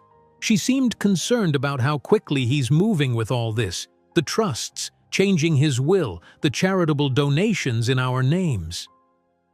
"William mentioned the gala, too," Lily added. "He said it's a huge event. Celebrities, politicians, business leaders, everyone who's anyone in New York attends. And now he wants to parade us around like his newly discovered heiresses," Emma said, her expression troubled. "It's too fast, too public. Maybe he's just excited," Lily suggested, ever the optimist. "He missed 25 years with us. Perhaps he's trying to make up for lost time." Mia, who had been quiet, finally spoke. "He showed me Mom's letter today." She met her sister's surprised gazes. It was intense. She loved him, right until the end. And she regretted not telling him about us. "What exactly did the letter say?" Emma asked. Mia recounted the contents as best she could remember, the raw emotion in Eleanor's final words to the man she had loved from afar for over 2 decades. When she finished, the sisters sat in silence, absorbing the implications. "She was protecting him," Lily said softly. "All those years, we thought she was just being strong, raising us alone, but she was actually sacrificing her own happiness for his career." "Or she was afraid of rejection," Emma countered, always the most pragmatic. "She said it herself in the letter." "Either way," Mia interjected, "I think reading that letter changed something in Harold. William told Lily the same thing. This isn't just about duty or guilt for him. He genuinely wants to connect with us. And Victoria is worried about how that connection might affect her position," Emma added, recalling her conversation with their new stepmother. "She didn't say it outright, but I got the sense she's concerned about her influence over Harold now that we're in the picture." "So what do we do?" Lily asked, looking between her sisters. "About the gala, the trusts, all of it?" Mia considered for a moment. "I think we need to talk to Harold directly. Tell him we appreciate his enthusiasm, but ask him to slow down. We need time to adjust to all this, too." "Agreed," Emma said. "And we should be clear about boundaries. I'm not looking to be a Spencer heiress or to have my name attached to some charity I've never worked with." Lily nodded reluctantly. "It does feel like we're being absorbed into his world rather than meeting somewhere in the middle." As if summoned by their discussion, Mia's phone rang. Harold's name flashed on the screen. She answered, putting it on speaker so her sisters could hear. "Mia?" Harold's voice came through, sounding excited. "I hope I'm not interrupting anything important." "Not at all," Mia replied, shooting her sisters a look. "I'm here with Lily and Emma. You're on speaker." "Perfect. I wanted to speak with all of you anyway." There was a rustling of papers on his end. "I've been thinking about how to introduce you properly to our wider circle. The annual Spencer Foundation Gala is next Friday, and it's the perfect opportunity. Everyone who matters will be there." The sisters exchanged glances. Emma raised an eyebrow as if to say, "See? Just like Victoria said." "That sounds very public," Mia replied carefully. "It is, but that's the point," Harold continued enthusiastically. "I want everyone to know you're my daughters. No hiding, no ambiguity. The Spencer family has 3 new members, and I'm proud of that fact." "Harold," Emma interjected, using his first name deliberately, "while we appreciate the sentiment, don't you think this is moving rather quickly? We've only known each other for 2 days." There was a pause on the other end of the line. "I suppose it might seem that way to you," Harold admitted, his tone sobering. "But for me, it feels like I'm already 25 years behind. I don't want to waste any more time." "We understand that," Lily said gently. "But this is a big adjustment for us too. Being thrust into the spotlight, into your world. It's overwhelming." "Not to mention," Mia added, "that we have careers, lives in Boston. We can't just drop everything to become part of the Spencer social circuit." Another pause, longer this time. "I hadn't considered that," Harold said finally, a note of disappointment clear in his voice. "I just assumed. But you're right, of course. You have your own lives. I'm being selfish." The sisters felt a collective pang of guilt at his deflated tone. "It's not that we don't want to know you better," Lily clarified quickly. "We do. That's why we sought you out in the first place. We just need to find a balance that works for everyone." "What if," Mia suggested, "we attend the gala, but you introduce us more gradually? Maybe to just a few close friends and family first, rather than announcing us to the entire New York elite at once." Hope returned to Harold's voice. "That could work. I could host a small dinner before the gala, introduce you to a select group. William would be there, of course, and a few of my oldest friends who knew me when I worked with Eleanor." "That sounds more manageable," Emma agreed, though her expression remained cautious. "There's something else," Harold continued, his tone shifting to something more tentative. "I've been in touch with my lawyers about the trusts I mentioned. They've drawn up preliminary papers. Nothing would be finalized without your approval, of course, but I'd like you to review them when you're ready." The sisters exchanged another round of glances, their silent communication working overtime. "We appreciate the offer," Mia replied for all of them, "but we still need time to think about that aspect of our relationship. The financial component isn't why we sought you out." "I understand," Harold said, though there was a hint of something, hurt, disappointment, in his tone. "Just know that the offer stands. Not because I think you need my money, but because I want to do right by you after being absent for so long." After they hung up, the sisters sat in contemplative silence. "He really is trying," Lily said finally, "in his own way. His own very wealthy, very public way," Emma added, though there was less skepticism in her voice than before. Mia stood pacing the small living area of their suite. "We need to be careful here. This isn't just about us anymore. There's William to consider, and Victoria, and Harold's public image. One wrong move and this whole situation could explode into an even bigger media circus than it already is." "Speaking of which," Emma said, reaching for her laptop, "have you seen this?" She turned the screen to show her sisters a headline from a notorious gossip site. "Spencer triplets, gold diggers, or legitimate heirs. Sources close to the family question timing of surprise daughter's appearance." "Fantastic," Mia groaned. "Let me guess, sources close to the family means Victoria's camp?" "Not necessarily," Lily countered. "It could be anyone at the wedding. Hundreds of people witnessed our confrontation." Emma scrolled through the article. "It gets worse. They're digging into Mom's past, questioning why she never pursued child support, implying she might have been having affairs with multiple men and wasn't sure who our father really was." "That's disgusting," Lily said, her face flushing with anger. "Mom was the most ethical person we knew. She would never—" "It doesn't matter what's true," Mia interrupted, her expression grim. "The narrative is already being shaped and not in our favor. This is exactly what I was afraid of." Emma closed her laptop. "We need to get ahead of this. If Harold is determined to introduce us at that gala, we need to make sure our side of the story is clear." "Maybe Victoria could help," Lily suggested, earning surprised looks from her sisters. "I mean, she's experienced with this kind of public relations situation, isn't she?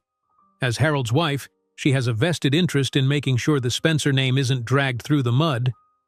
"That's not a terrible idea," Emma admitted reluctantly. "Based on our conversation today, I think Victoria is more pragmatic than malicious. She might be willing to help manage the narrative if it benefits her too." The next morning brought a new complication. As the sisters were finishing breakfast, a knock at their door revealed a courier with 3 identical boxes. Inside each was an evening gown from a designer they recognized only from magazines.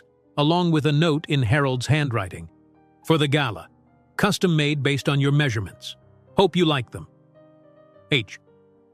How does he know our measurements? Lily wondered, holding up an emerald green gown that precisely matched her size. The better question is, when did he order these? Emma said, examining her own midnight blue creation. The gala is still a week away and we only met him 3 days ago. Mia was examining her champagne-colored dress with a frown. Either he worked miraculously fast with a designer or he ordered these before even meeting us, Emma finished for her, a troubled expression crossing her face. Which means he was planning to bring us into his world from the very beginning before he knew anything about us beyond our existence. That's presumptuous, Lily said, struggling to find the right word, but also kind of sweet. He wanted to make us feel welcome. By buying our compliance with expensive gifts? Emma countered. I don't think that's fair, Lily defended. Maybe he just didn't want us to feel out of place at an event where everyone else will be wearing couture. Mia set her dress back in its box carefully. Whatever his intention, we need to be clear about boundaries. I'll call him later to thank him, but also to reiterate that we need to take things slowly. Another knock at the door interrupted their discussion. This time it was William, looking slightly uncomfortable in the hallway. Sorry to drop by unannounced, he said, shifting from foot to foot. But I thought you should know. Dad's having some kind of disagreement with Victoria about you three. It got pretty heated this morning. What kind of disagreement? Mia asked, inviting him in. William stepped inside, his expression troubled. Victoria thinks Dad is moving too fast, trying to integrate you into the family without considering the implications. Dad says she's being possessive and suspicious. I've never seen them fight like this before. He ran a hand through his hair. The thing is, I think they're both right, in different ways. Dad is rushing things because he feels guilty about missing your lives. Victoria is worried about protecting the family reputation, and probably her position. And where do you stand in all this? Emma asked directly. William met her gaze without hesitation. With you three, actually. I think everyone needs to slow down and get to know each other as people first, not as positions in some family dynasty. He offered a small smile. I like having sisters. I don't want this situation to implode before I've had a chance to really know you. His sincerity was disarming. Even Emma, the most suspicious of the three, felt her defenses softening. We feel the same way, Lily assured him. We're not interested in the Spencer fortune or status. We just wanted to know our father, and by extension, you. Then maybe we should all tell Dad that together, William suggested. He might listen if it's coming from all 4 of his children. Harold Spencer's private office occupied the entire top floor of the Spencer Technologies headquarters, a gleaming skyscraper in Midtown Manhattan. Floor-to-ceiling windows offered panoramic views of the city, a testament to how far he had come from the small startup he'd founded in his garage nearly 3 decades ago. But today, the view was the last thing on his mind as he faced all 4 of his children, seated in a semicircle before his massive desk. William had called an hour earlier, asking for an urgent family meeting. Family. The word still sent a jolt through Harold's system when he applied it to Mia, Lily, and Emma, his daughters. For 25 years, family had meant just William, and before him, a loveless marriage to Diane that had collapsed under the weight of his workaholism and her resentment. Now, looking at the 4 young adults before him, William with his earnest expression, Mia with her analytical gaze so like his own, Lily with her compassionate eyes, and Emma with her guarded posture, Harold felt a surge of emotion he couldn't quite name. Pride, anxiety, joy, perhaps all 3. So, he said, breaking the silence that had settled over them after the initial pleasantries, William said this was important. I'm listening. The siblings exchanged glances, a silent communication passing between them that surprised Harold. Despite having known each other for only days, the triplets and William seemed to have formed a genuine connection. "Dad," William began, taking the lead as they had agreed. "We've been talking, all four of us. And while we appreciate everything you're trying to do to welcome Mia, Lily, and Emma into the family, we're concerned that things are moving too quickly." Harold's brow furrowed. "Too quickly? But we've already lost so much time." "That's just it," Mia said, leaning forward slightly. "You can't make up for 25 years in a week. Pushing too hard, too fast might damage the relationship we're trying to build." "The gowns, for instance," Emma added. "They're beautiful and we appreciate the gesture, but they also make us feel like you're trying to transform us into something we're not.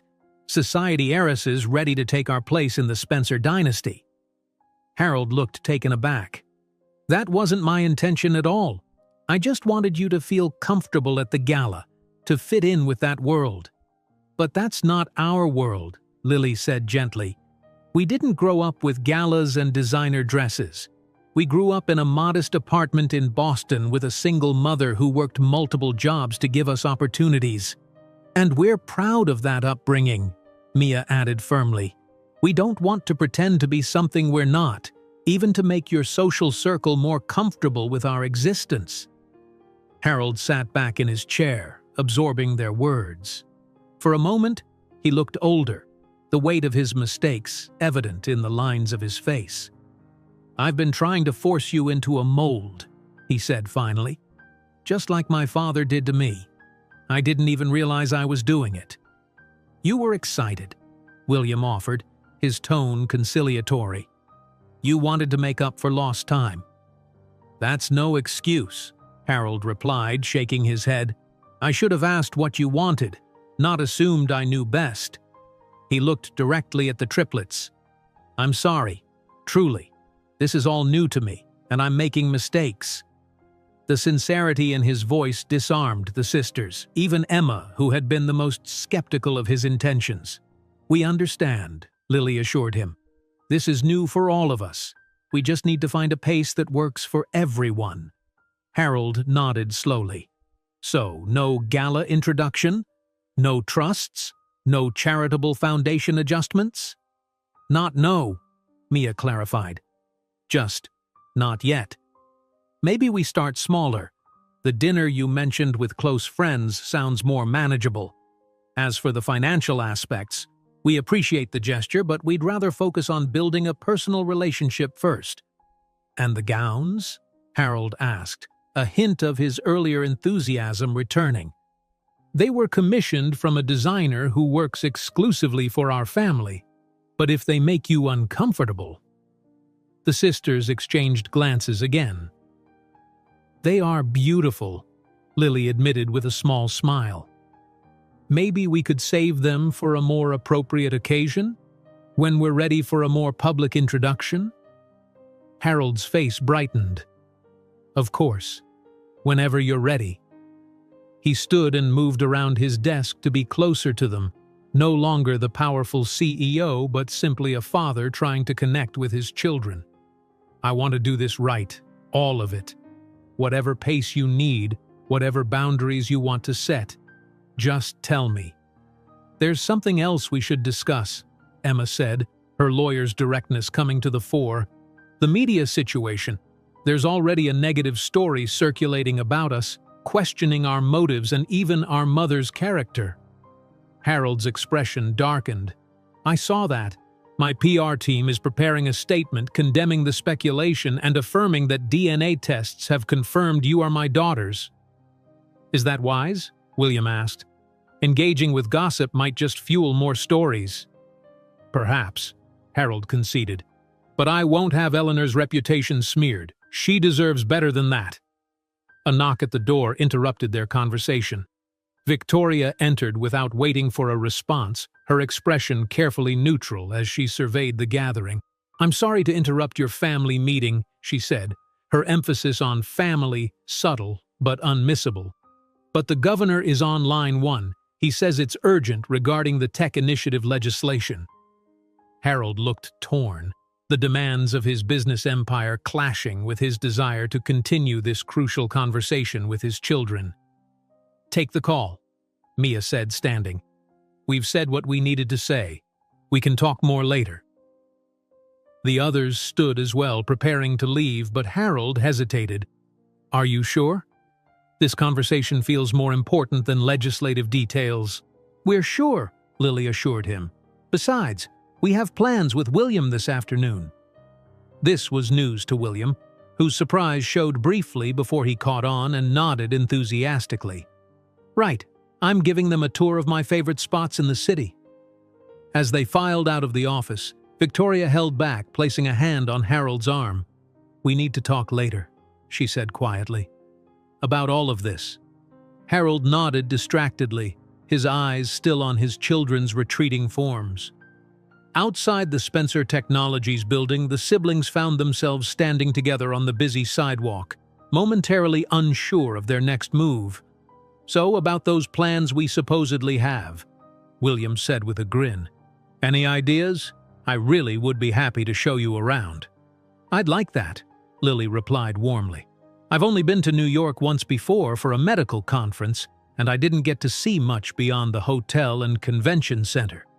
"Actually," Emma interjected, checking her phone, "I should probably head back to the hotel. I have a video call with my office in an hour. They're being understanding about this family emergency, but I do need to check in. And I promised to review some code for a colleague," Mia added reluctantly. "It's due tomorrow." William looked disappointed but understanding. "Real-life calls, huh? Rain check then? Maybe dinner tonight instead?" Before they could agree, a flash went off nearby. A man with a professional camera was rapidly taking photos of them from across the street. "Is that?" Lily began. "Paparazzi," William confirmed grimly, stepping slightly in front of his sisters in a protective gesture. "Welcome to life as a Spencer. Let's get you a cab back to your hotel before more show up." As William hailed a taxi, Emma glanced over her shoulder at the photographer, who was now talking on his phone, likely alerting others to their location. "Is it always like this for you?" she asked William. He shrugged, a practiced nonchalance that didn't quite mask his discomfort. "On and off. It gets worse when there's a story attached to the Spencer name, like now with you three showing up. It'll die down eventually." The taxi pulled up, and the triplets prepared to leave. "Tonight, then?" William confirmed. "Dinner somewhere quiet, away from cameras?" "Sounds perfect," Lily agreed, speaking for all of them. As the taxi pulled away, Mia watched William through the rear window, standing alone on the sidewalk, his shoulders slightly hunched against the unwanted attention. For the first time, she considered what it must have been like for him, growing up in the spotlight, the sole heir to a fortune and legacy he hadn't asked for. "He seems genuinely nice," Lily said, echoing Mia's thoughts. "I feel bad for him, dealing with that kind of attention his whole life." "It's the life he was born into," Emma remarked, though there was more understanding than judgment in her tone. "Just like our modest upbringing was what we were born into. Neither of us chose our circumstances." Back at the hotel, as Emma prepared for her video call and Mia settled in to review code, Lily's phone buzzed with a text from an unknown number. The message was brief but sent a chill through her. "DNA can be faked. What's your real game, Morgan sisters? The truth always comes out." "Guys," she called to her sisters, her voice betraying her anxiety, "I think we have a problem." Mia and Emma gathered around her phone, reading the message with growing concern. "Someone thinks we're lying about being Harold's daughters," Emma said, her legal mind already analyzing the implications. Despite the DNA results. "Who would send this?" Lily wondered, still staring at the message. "And how did they get my number?" "Could be anyone," Mia replied, taking the phone and examining the number. "An employee at the lab Harold used, someone from the wedding who overheard details, a reporter digging for a story. Or someone closer to home," Emma suggested. "Someone with a vested interest in discrediting us." The implication hung in the air. Victoria had the most to lose from their sudden appearance in Harold's life: her position as his wife, her influence over his decisions, her access to his fortune. "We shouldn't jump to conclusions," Lily cautioned, always the peacemaker. "It could be anyone," and Victoria seemed genuinely interested in finding common ground when she met with Emma. "True," Emma conceded, "but that was before we had a family meeting with Harold that she wasn't part of, before we started bonding with William. Her position is becoming more threatened by the day." "We should tell Harold about this," Mia decided, handing the phone back to Lily. "Not to accuse anyone, but because he should know someone is trying to undermine the DNA results." Before they could decide on their next move, there was a knock at their door. Cautious after the threatening text, Mia checked the peephole before opening it. A uniformed hotel staff member stood in the hallway with an envelope. "Delivery for the Morgan sisters," he announced, handing the envelope to Mia before departing. Inside was a handwritten note from Harold.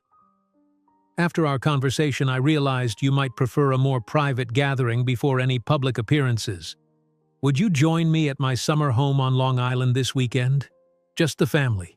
You three, William, Victoria, and me. No pressure, no society, just a chance to get to know each other better.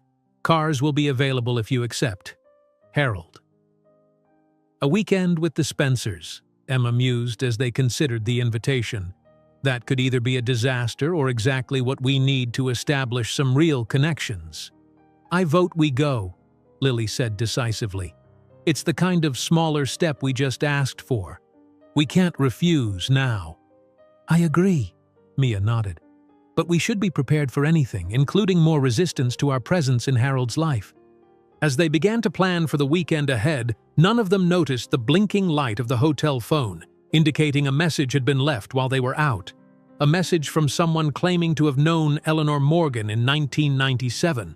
Someone with information that could change everything they thought they knew about their mother's relationship with Harold Spencer. It was Emma who noticed it first, the blinking red light on the hotel phone as she passed by the desk on her way to retrieve her laptop charger. "Hey, we have a message," she called to her sisters who were still discussing the weekend invitation from Harold. "Probably the hotel confirming our extended stay," Mia replied without looking up from her packing list for the Long Island trip. Emma pressed the voicemail button, expecting to hear the professional tone of hotel management. Instead, a gravelly male voice filled the room, causing all three sisters to freeze. "This message is for the Morgan triplets. My name is Dr. James Whitman. I was head of research at Spencer Technologies in 1997 when your mother worked there. I've seen the news stories about you three and Harold Spencer. There are things you should know about your mother and Harold, things that might change how you see both of them. Meet me at the Riverside Cafe tomorrow at 10 a.m. if you want to learn the truth. Come alone." The message ended, leaving a heavy silence in its wake. Lily was the first to speak, her voice barely above a whisper. "What does that mean? What truth?"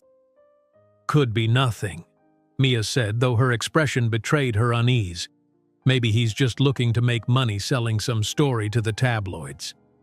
"Or," Emma countered, her legal mind already analyzing possibilities, "he actually knows something important, something that could explain why Mom kept us a secret all these years."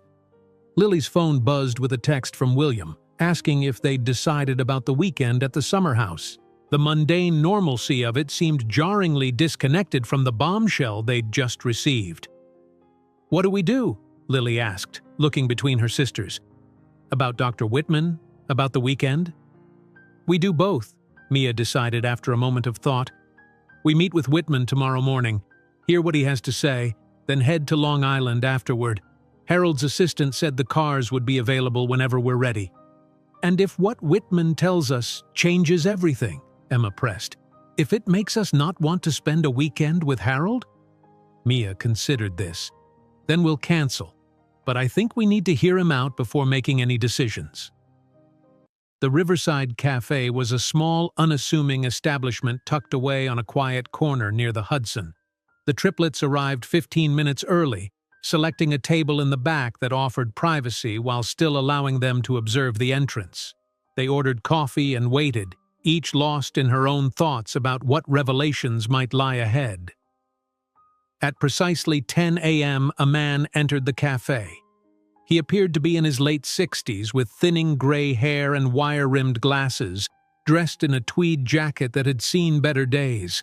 His eyes scanned the room until they landed on the three identical women watching him intently. Recognition, followed by a flash of something like pain, crossed his features. "You look so much like her," he said as he approached their table. "Eleanor, especially around the eyes." "Dr. Whitman?" Mia asked, her tone cautious. He nodded, taking the empty seat they'd left for him. "Thank you for coming. I wasn't sure you would."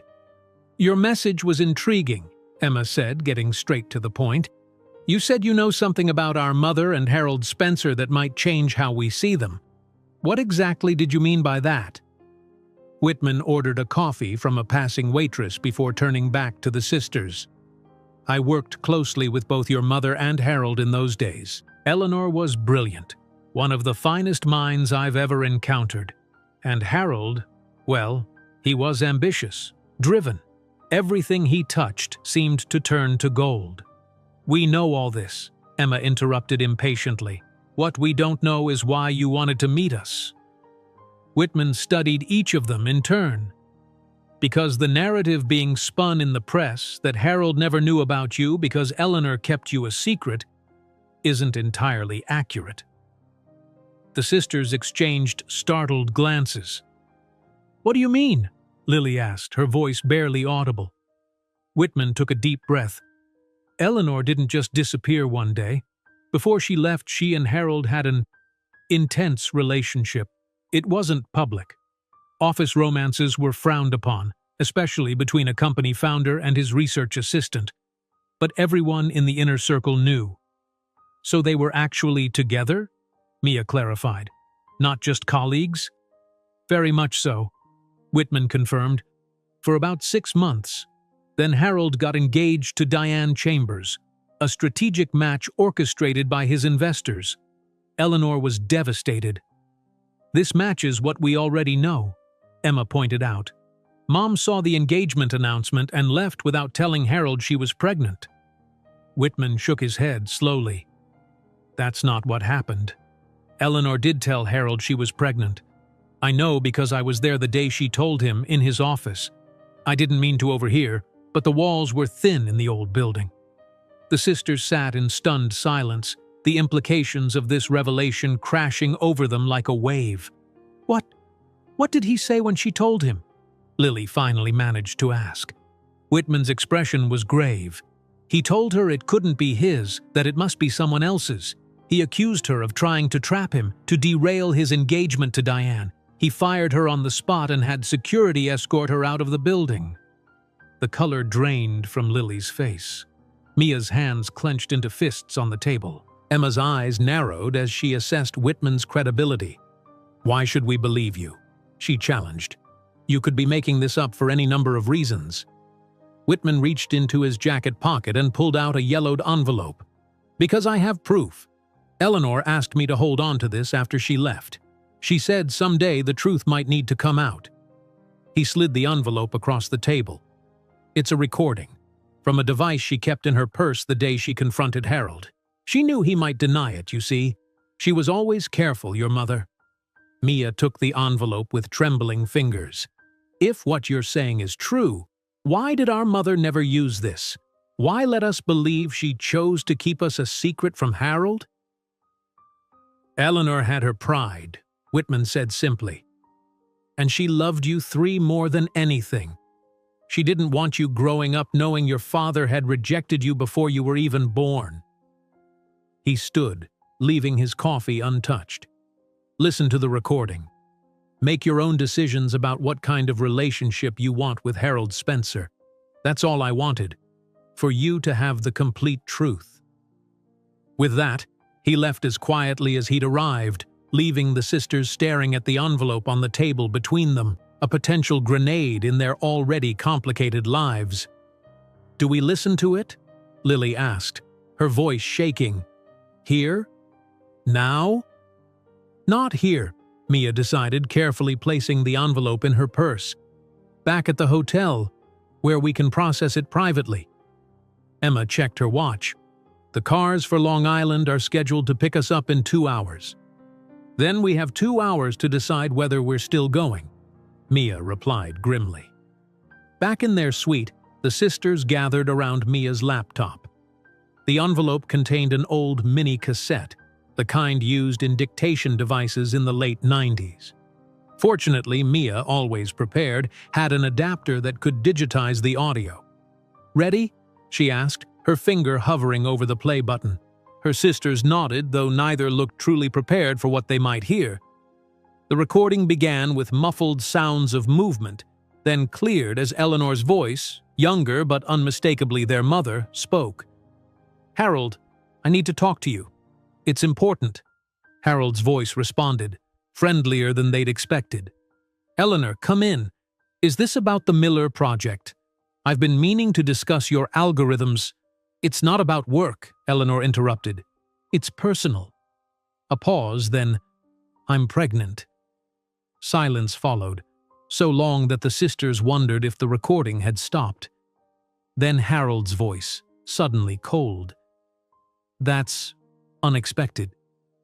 "I know this isn't what either of us planned," Eleanor continued, her voice stronger now. "But I thought you should know. You deserve to know." "And you're certain it's mine?" Harold's tone was skeptical, almost dismissive. "Of course it's yours," Eleanor replied, hurt evident in her voice. "How can you even ask that? There hasn't been anyone else." A heavy sigh, then Harold's voice again, lower now, as if he'd moved away from wherever the recording device was hidden. "This is impossible timing, Eleanor. The engagement announcement goes public next week. The Series B funding hinges on my connection to the Chambers family. The company, everything I've built, it all falls apart if this gets out." "I'm not asking you to break your engagement," Eleanor said, her voice tight with emotion. "I just thought you should know about your child." "Children," Harold corrected tonelessly. The ultrasound showed 3. The sisters exchanged shocked glances. He'd known they were triplets. "Yes," Eleanor confirmed. "Triplets." "It can't be mine," Harold said flatly. "The timing doesn't work. We were careful." "No birth control is 100% effective," Eleanor countered. "You know that. And the timing is exactly right. I've been with no one else, Harold. I can't do this right now." Harold's voice had changed, become harder, more distant. "I think it would be best if you left the company. I'll arrange a generous severance package." "You're firing me?" Eleanor's voice cracked. "Because I'm pregnant with your children?" "I'm firing you because this personal situation makes our professional relationship untenable," Harold replied coldly. "Security will help you clear out your desk." The recording ended there, leaving the sisters in stunned silence. "He knew," Emma finally said, her voice hollow. "He always knew about us.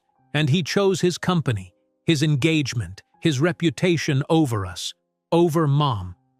"He rejected us," Lily whispered, tears streaming down her face, "before we were even born."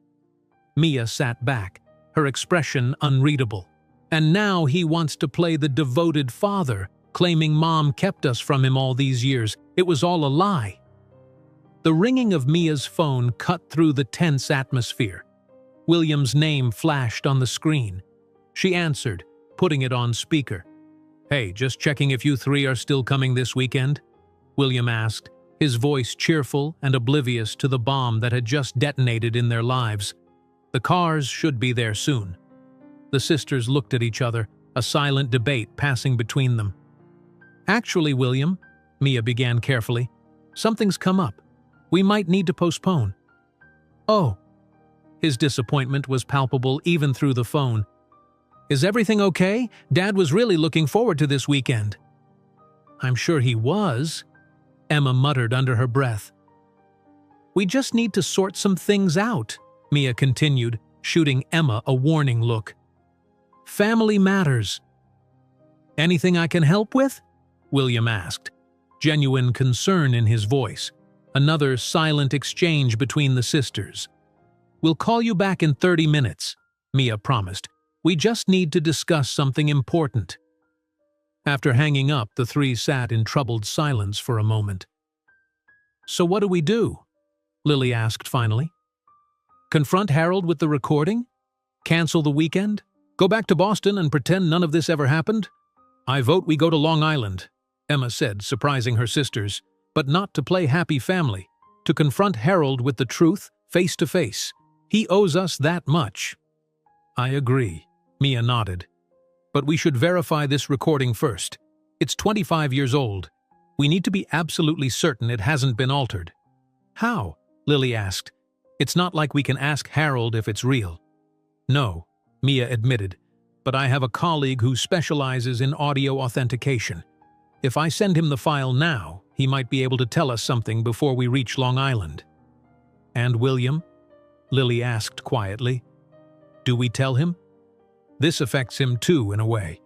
Finding out his father isn't who he thought he was." "Not yet," Mia decided. "First Harold. Then we decide how to handle William." Emma nodded in agreement. "So we're really doing this? Spending the weekend with a man who rejected us before birth, then lied about it when we found him?" "We're confronting a liar with the truth," Mia corrected grimly. "What happens after that depends on what he has to say for himself."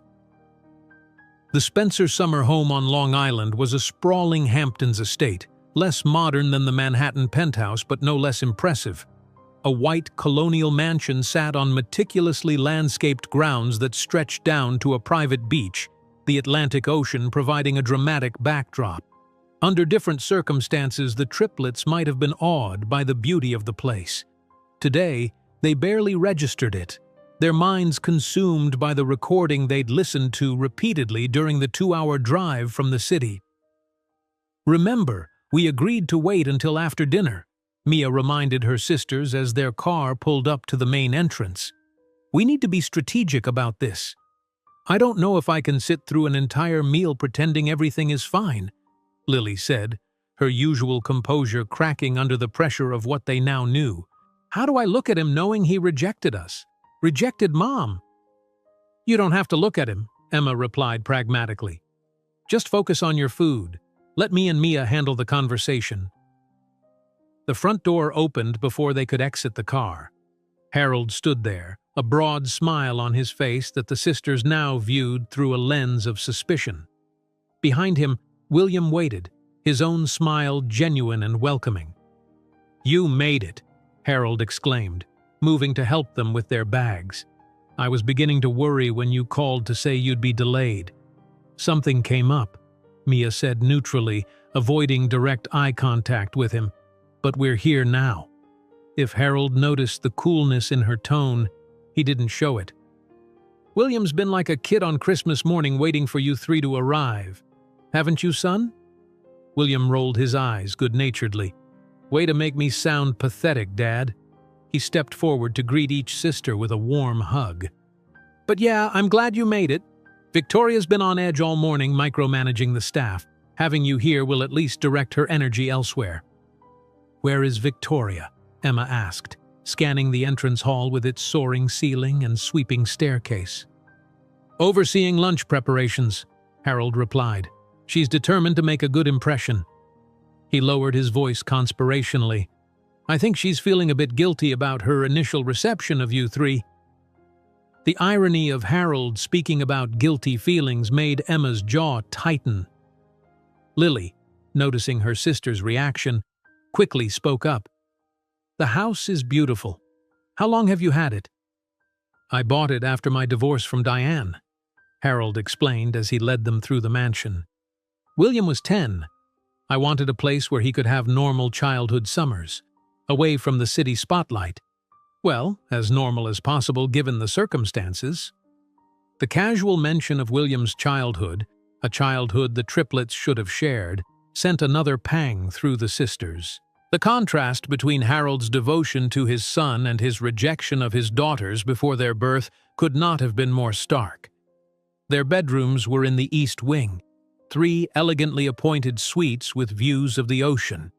After dropping off their luggage, they followed Harold down to a sunlit terrace where lunch was being set up. Victoria stood directing staff in the placement of dishes, looking every inch the perfect hostess in white linen pants and a blue silk blouse.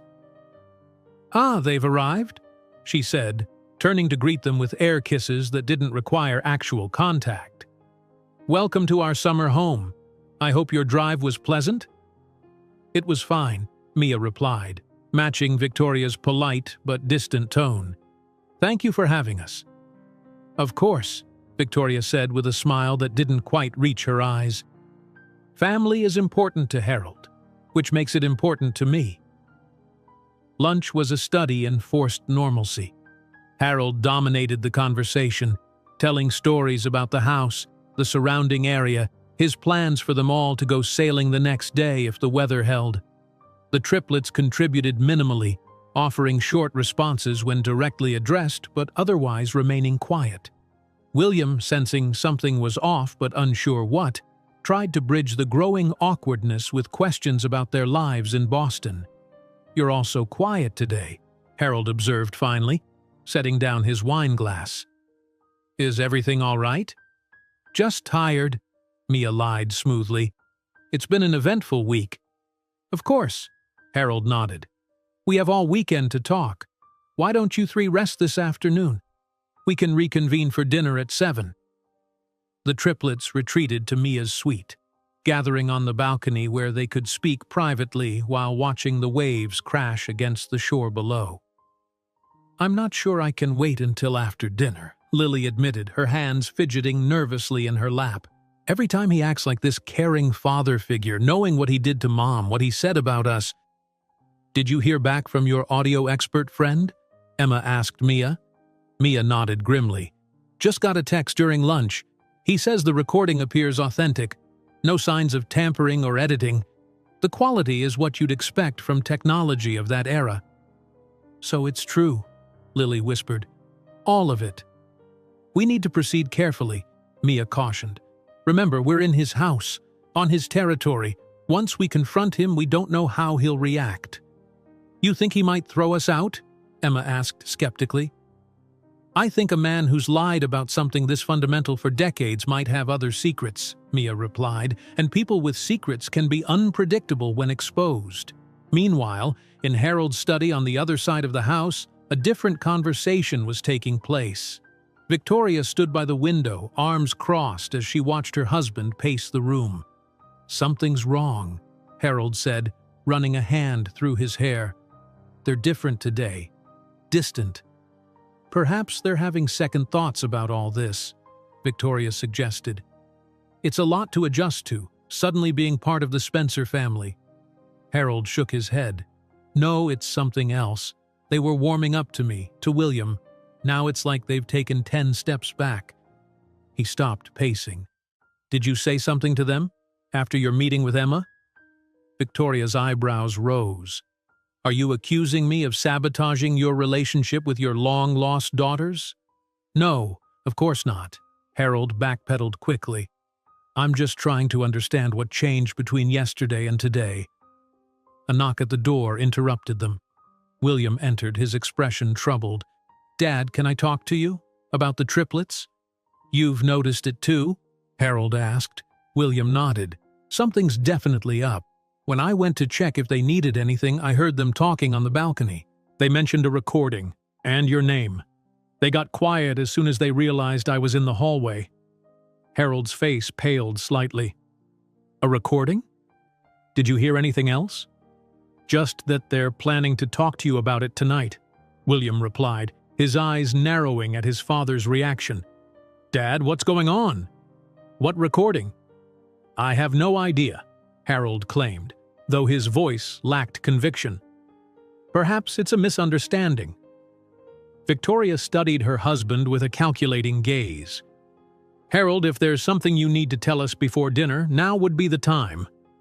Harold turned away, moving to the bar to pour himself a drink with hands that weren't quite steady. "There's nothing to tell. I'm sure whatever it is, we can sort it out over dinner." The evening arrived with a palpable tension that even the spectacular sunset over the Atlantic couldn't dispel. The triplets dressed for dinner in coordinated but not identical outfits, a subtle shift from their previous appearances together. Each sister wore the same style of dress in a different color: Mia in navy, Lily in burgundy, Emma in forest green. It was the unconscious symbol of their unity, but individual strength as they prepared for confrontation. Dinner was served in the formal dining room, a grand space with a crystal chandelier and panoramic windows that would normally frame the moonlit ocean, but tonight were just reflective black mirrors. The first course passed in awkward conversation, with William making valiant attempts to engage everyone while Harold watched the triplets with growing concern. As the main course was being cleared, Mia made eye contact with her sisters, receiving slight nods in return. It was time. "Harold," she began, her voice steady despite the adrenaline coursing through her system, "there's something we need to discuss with you." Harold set down his wine glass, his expression wary but composed. "Of course. What is it?" "It's about our mother," Emma continued, "and what really happened when she left Spencer Technologies in 1997. Harold's face remained impressively neutral, though a muscle twitched in his jaw. "I've told you what I know. She left suddenly without explanation." "That's not true," Lily said softly, her gentle voice making the accusation even more damning. "She told you she was pregnant, with triplets. Your triplets." The silence that followed was absolute.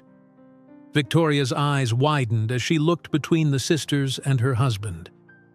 William's fork clattered against his plate.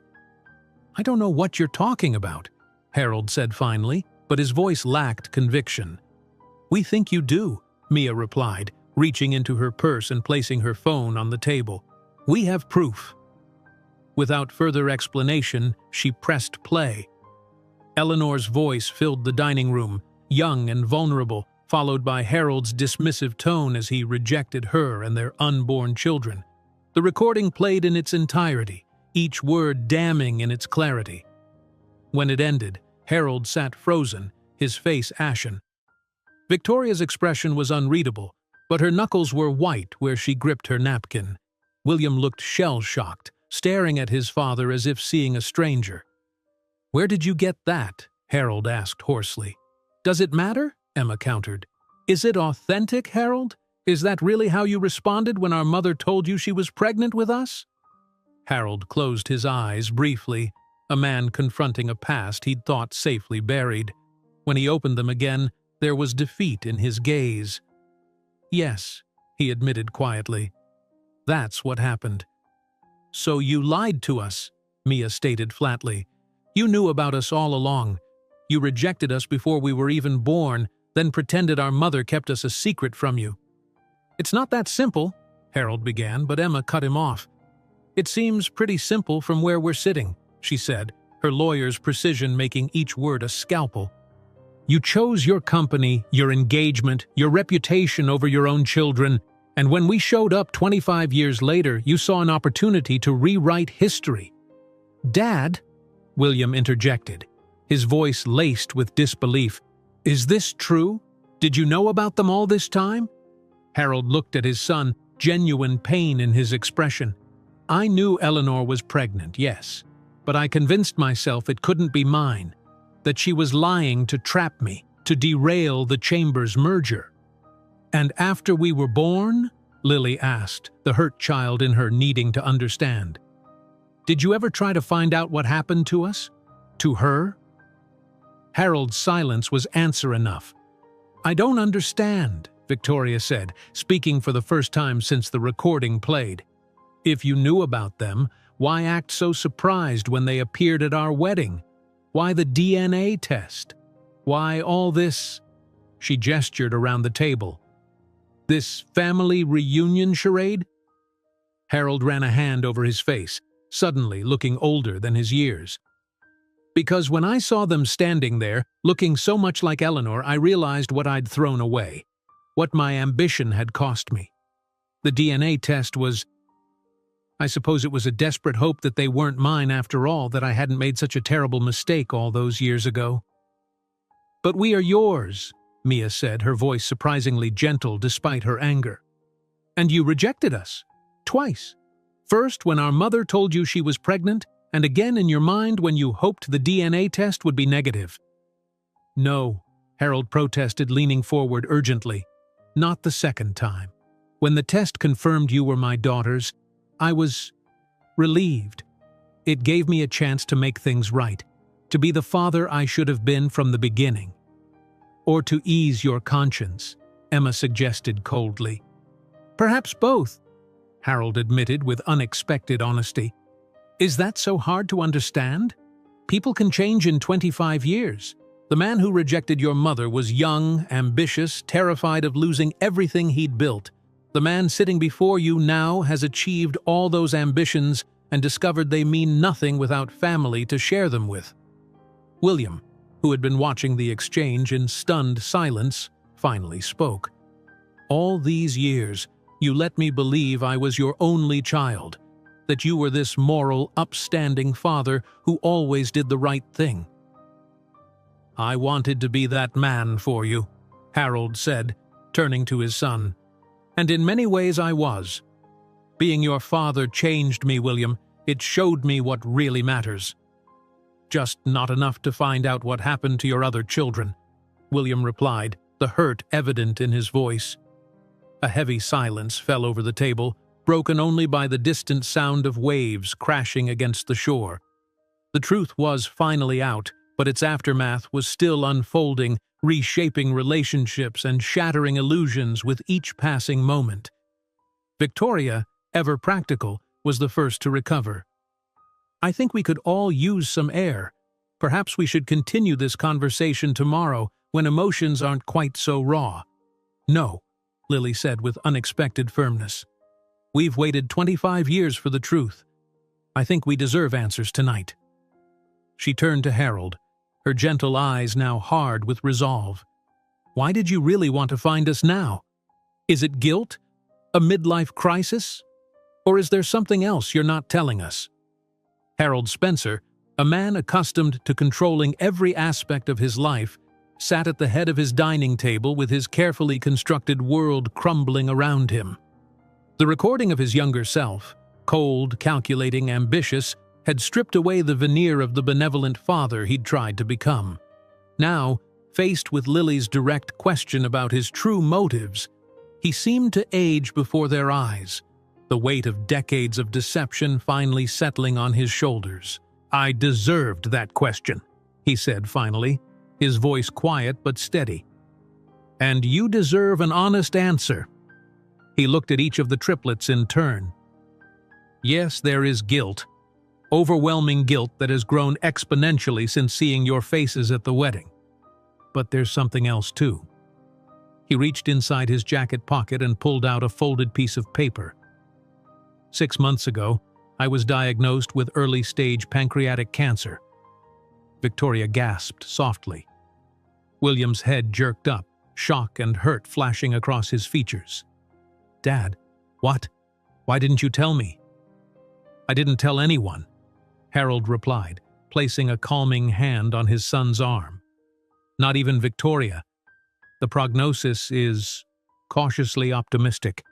The doctors caught it early and I've started treatment, but it forced me to confront my mortality in a way I never have before, to look at my life and acknowledge my greatest regrets."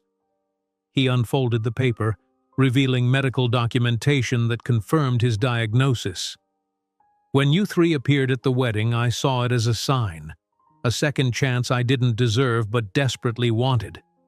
I thought perhaps the universe was giving me an opportunity to make amends before it was too late."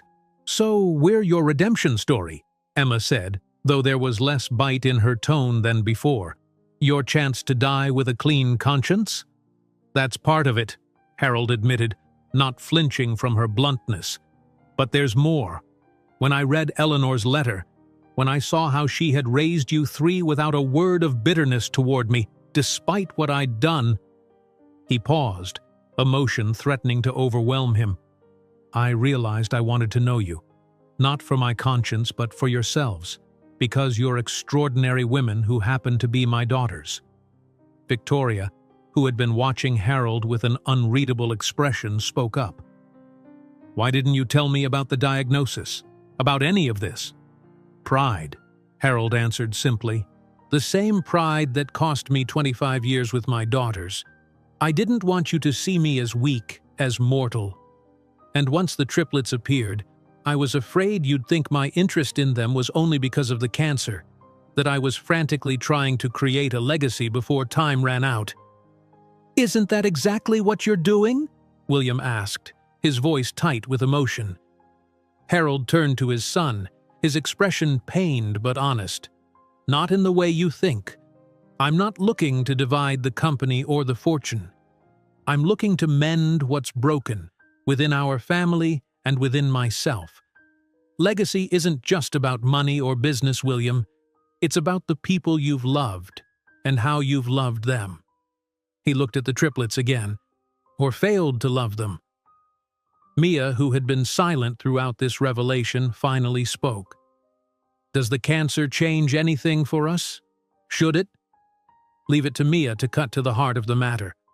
Her question hung in the air, forcing everyone to confront the fundamental issue. Did Harold's illness obligate the triplets to forgive him, to embrace the father who had rejected them before they were born?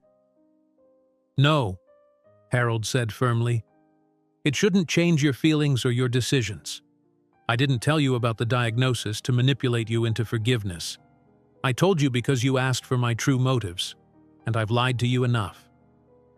Lily, her natural compassion warring with the hurt of betrayal, asked, "Did you ever try to find us? After we were born?"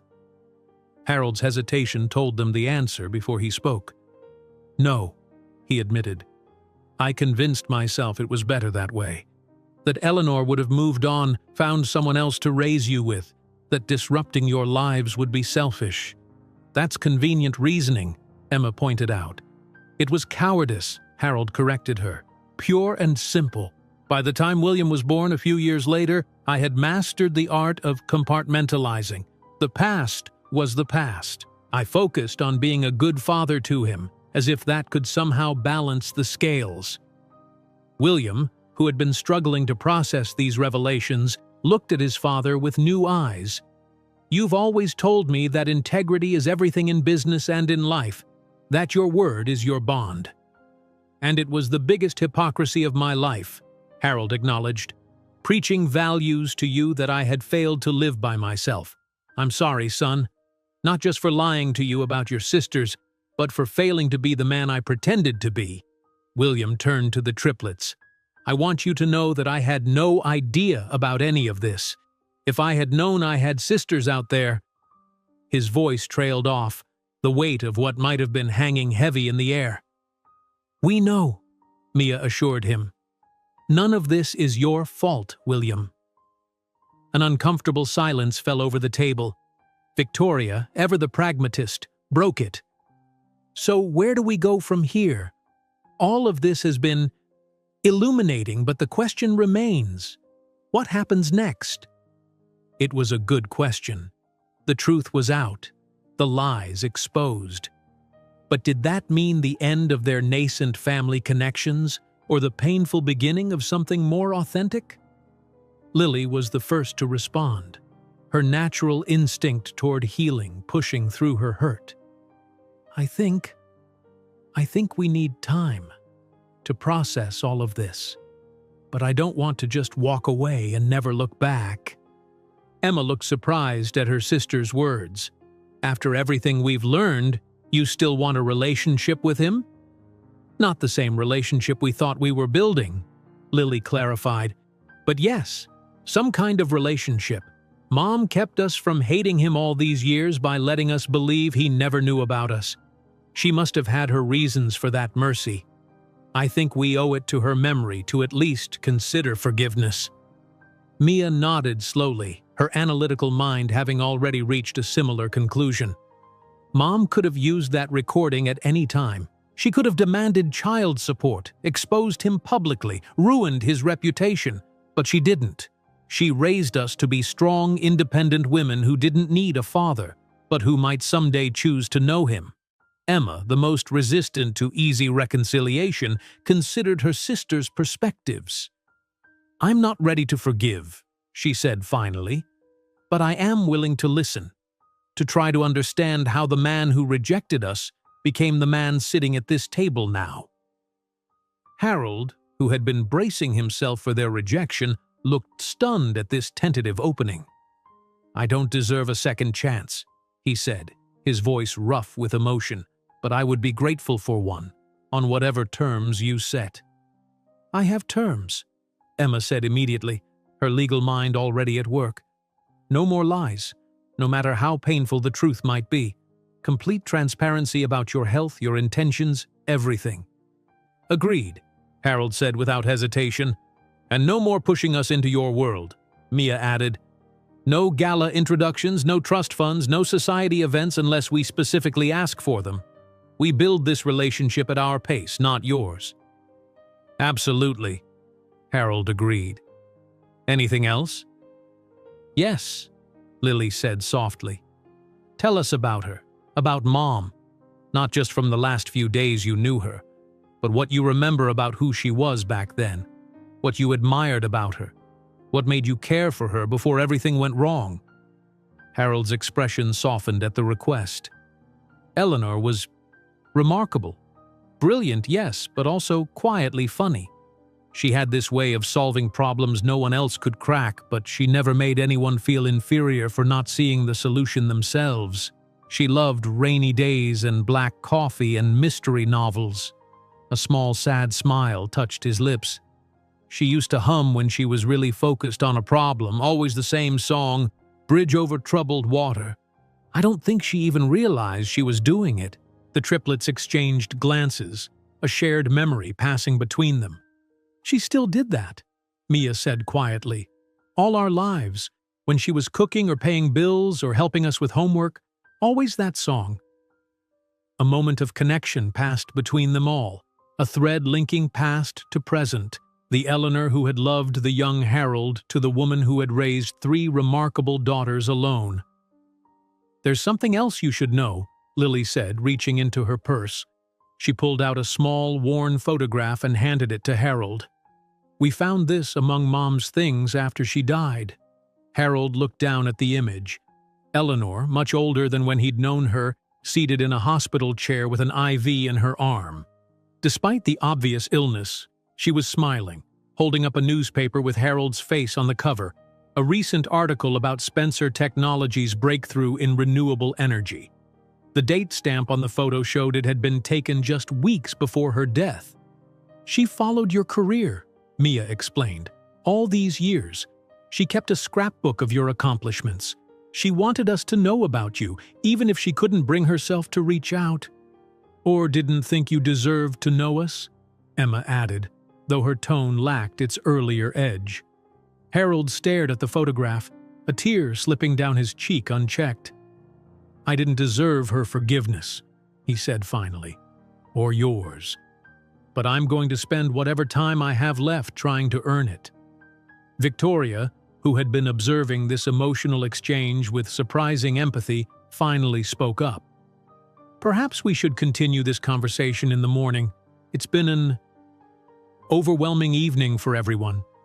William nodded in agreement. "A night to process might help us all." As they prepared to leave the dining room, Harold stopped the triplets with one last question. "Will you stay? For the weekend, I mean.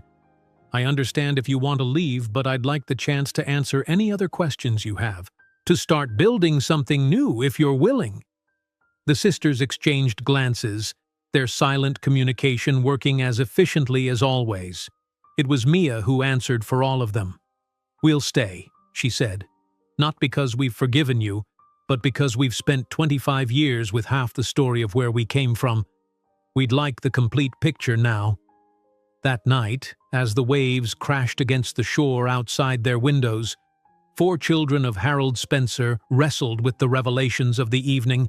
Each came to their own conclusions about forgiveness, family, and the complicated legacy of secrets long buried. And somewhere, perhaps, Eleanor Morgan watched over them all, the man she had once loved, the daughters she had raised alone, the son who had grown up never knowing his sisters, and the woman who had married a man with a past he couldn't outrun. Perhaps she finally found peace in knowing that the truth, however painful, had at last come to light. In the morning, they would begin the difficult work of building a true family from the ashes of lies and lost years. It wouldn't be easy. Real forgiveness rarely is. But as the first light of dawn broke over the Atlantic, illuminating the Spencer estate in gentle gold, there was hope, fragile but real, that from truth might come healing, and from healing a family bound not by obligation or appearances, but by choice and, eventually, love.